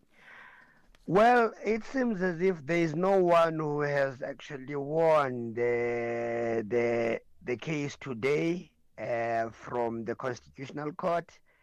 Be that as it may, ad hoc committee and commission, a Madlanga Commission of Inquiry, that's where our hopes rely on as South Africans. That's Andile from Sterkspruit in the Eastern Cape near to borders. Okay, Andile certainly made his case. Nobody has won. I wonder if you think so. But then you're saying, in fact, here's one from Tebogo Khas, tweeting saying they should consider, referring to the MK party, they should consider approaching the African Court of Human Rights or appealing this ruling. Okay, I wonder. There's more. Here's another. Good afternoon, Ashraf and SAFM listeners. I think the MK went straight to the ConCourt because Zonda has opened that door when he took Zuma straight to the ConCourt. So I do not think that can be an argument now that why would they go straight to the ConCourt. Thank you. Okay. I mean, do you think that's true? Because, one may say, but that's Zuma. What about, this is effectively about a minister of police, right? Is it the same or is it not the same in terms of how the ConCourt would value it, in terms of the absolute importance of it all? Afternoon, Ashraf. What I see here is no one will ever win a case against Ramaphosa in whatever court.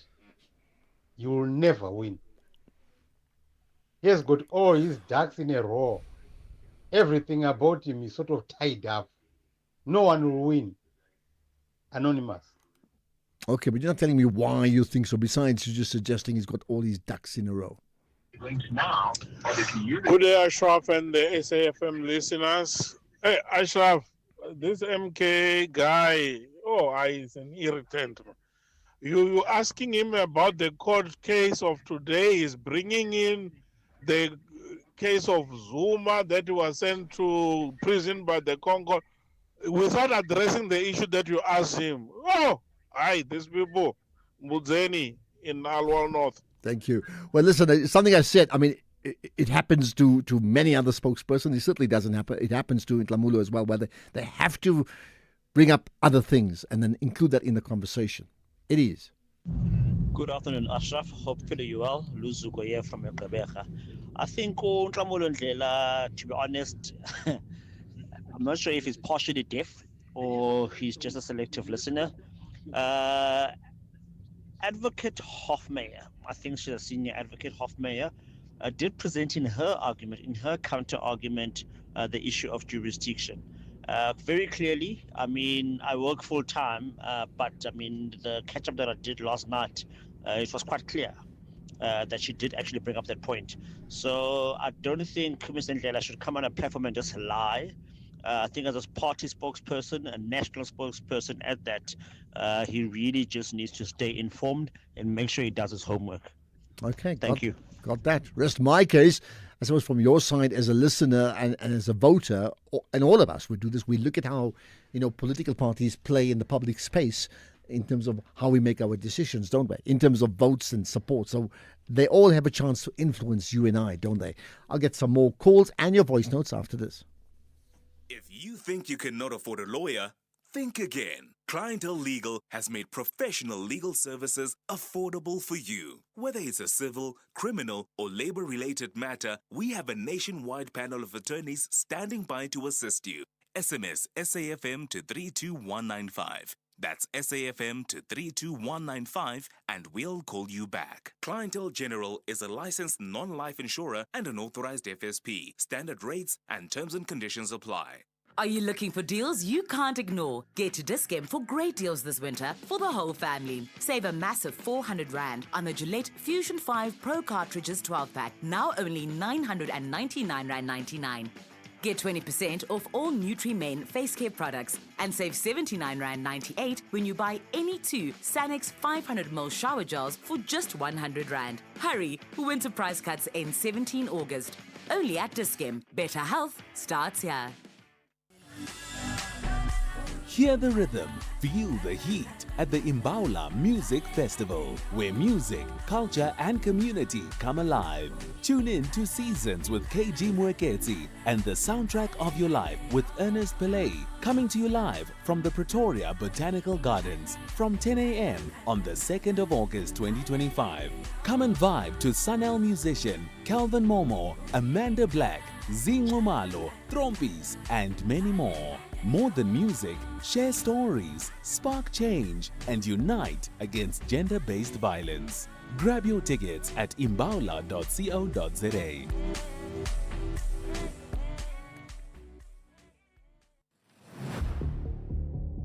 Gender-based violence is destroying lives and tearing communities apart.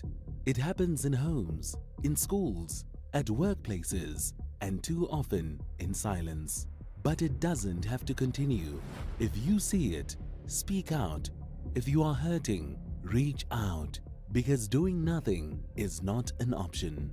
Listen to all 19 SABC radio stations from Wednesday, the 23rd of July for hard talk, discussions, advice, dramas, educational shows and interviews around GBV with experts, survivors, lawmakers and a whole country affected by gender-based violence. All on your favorite SABC radio station. Call 0800 428 428 to report abuse or get help. GBV, it ends with you.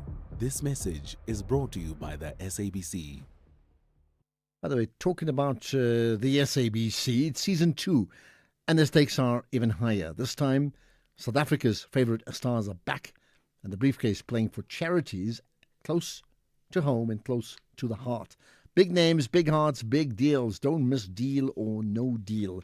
Celebrity South Africa. Saturdays at 6 p.m. on SABC 1. Mzansi for sure. The National Pulse, weekdays, 3 to 6 p.m.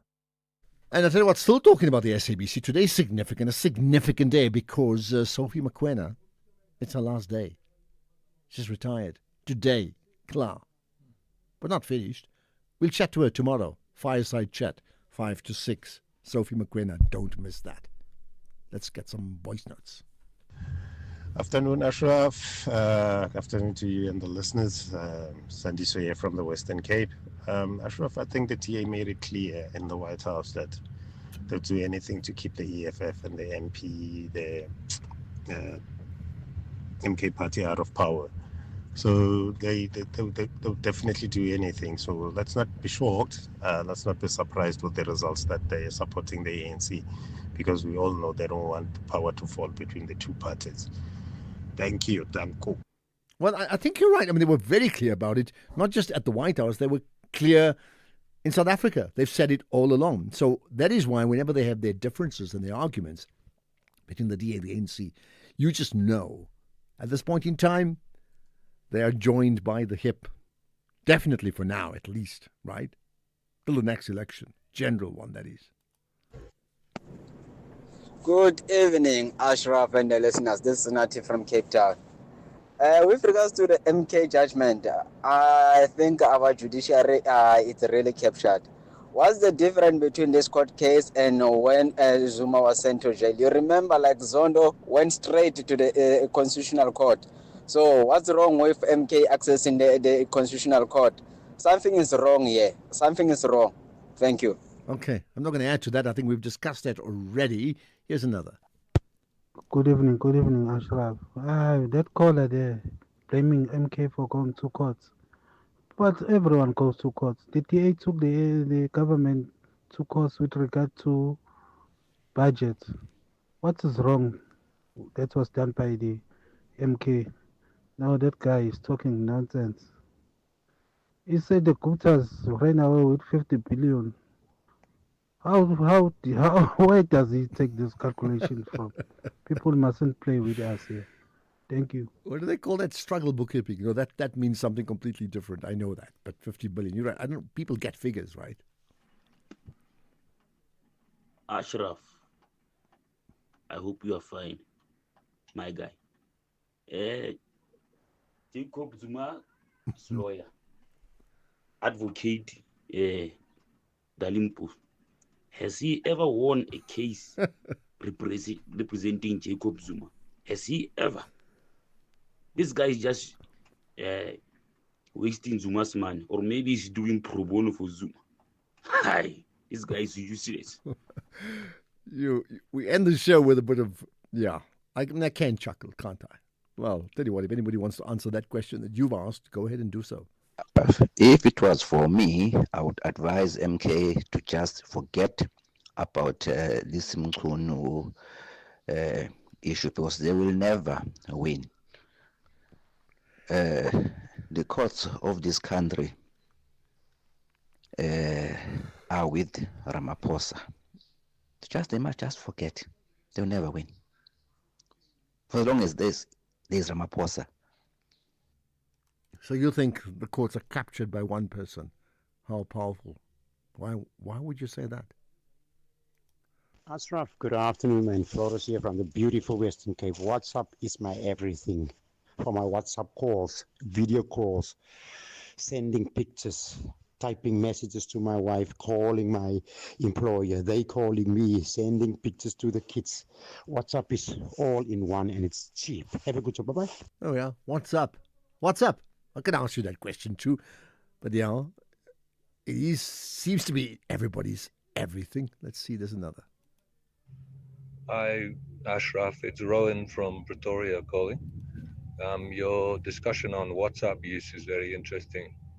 I used it for research in academia because you can download a transcript from a group. So if you're doing group research where people collaborate, they can post their comments and upload materials, and then you can actually download the transcript from WhatsApp. But I'm not sure if they still have that feature since it's become bigger and managed by Meta. Okay, well, maybe others will comment about wow. In fact, here's a question to anyone listening in. I mean, of course, you how significant is WhatsApp in your life in terms of your daily routine? Afternoon, Ashraf. Look, I think it's high time you call the SAFA leadership, especially Jordan. I think he must come to the radio so that we can ask him a couple of questions. We got so many questions, man. So many questions.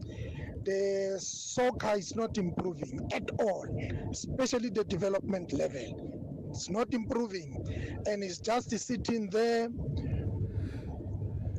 getting paid, cruising, doing nothing at all. I think it's high time he also release himself from this position. Ish. Jordan.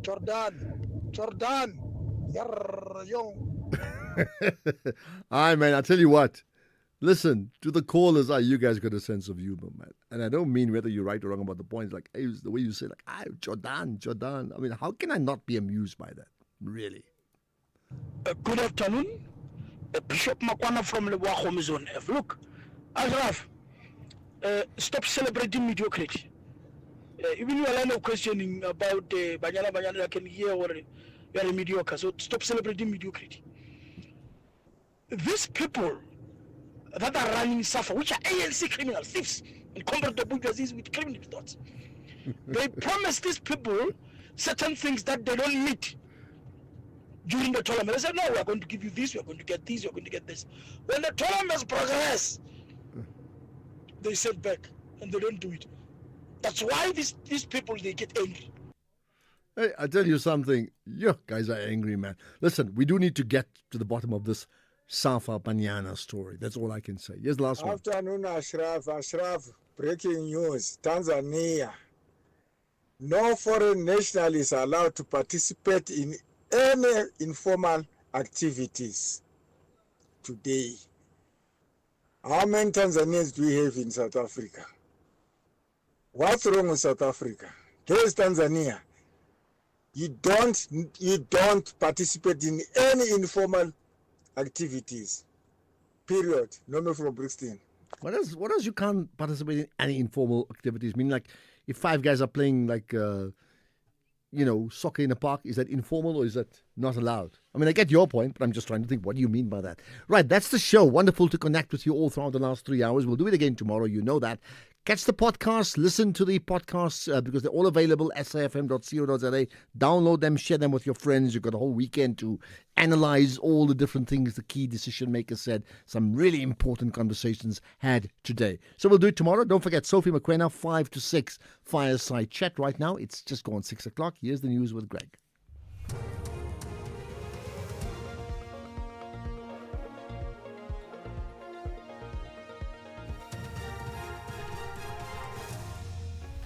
Thank you again. Ashraf Mashatile found guilty of a diamond gift in a decision on rates. Good evening. Parliament's Ethics Committee has found Deputy President Paul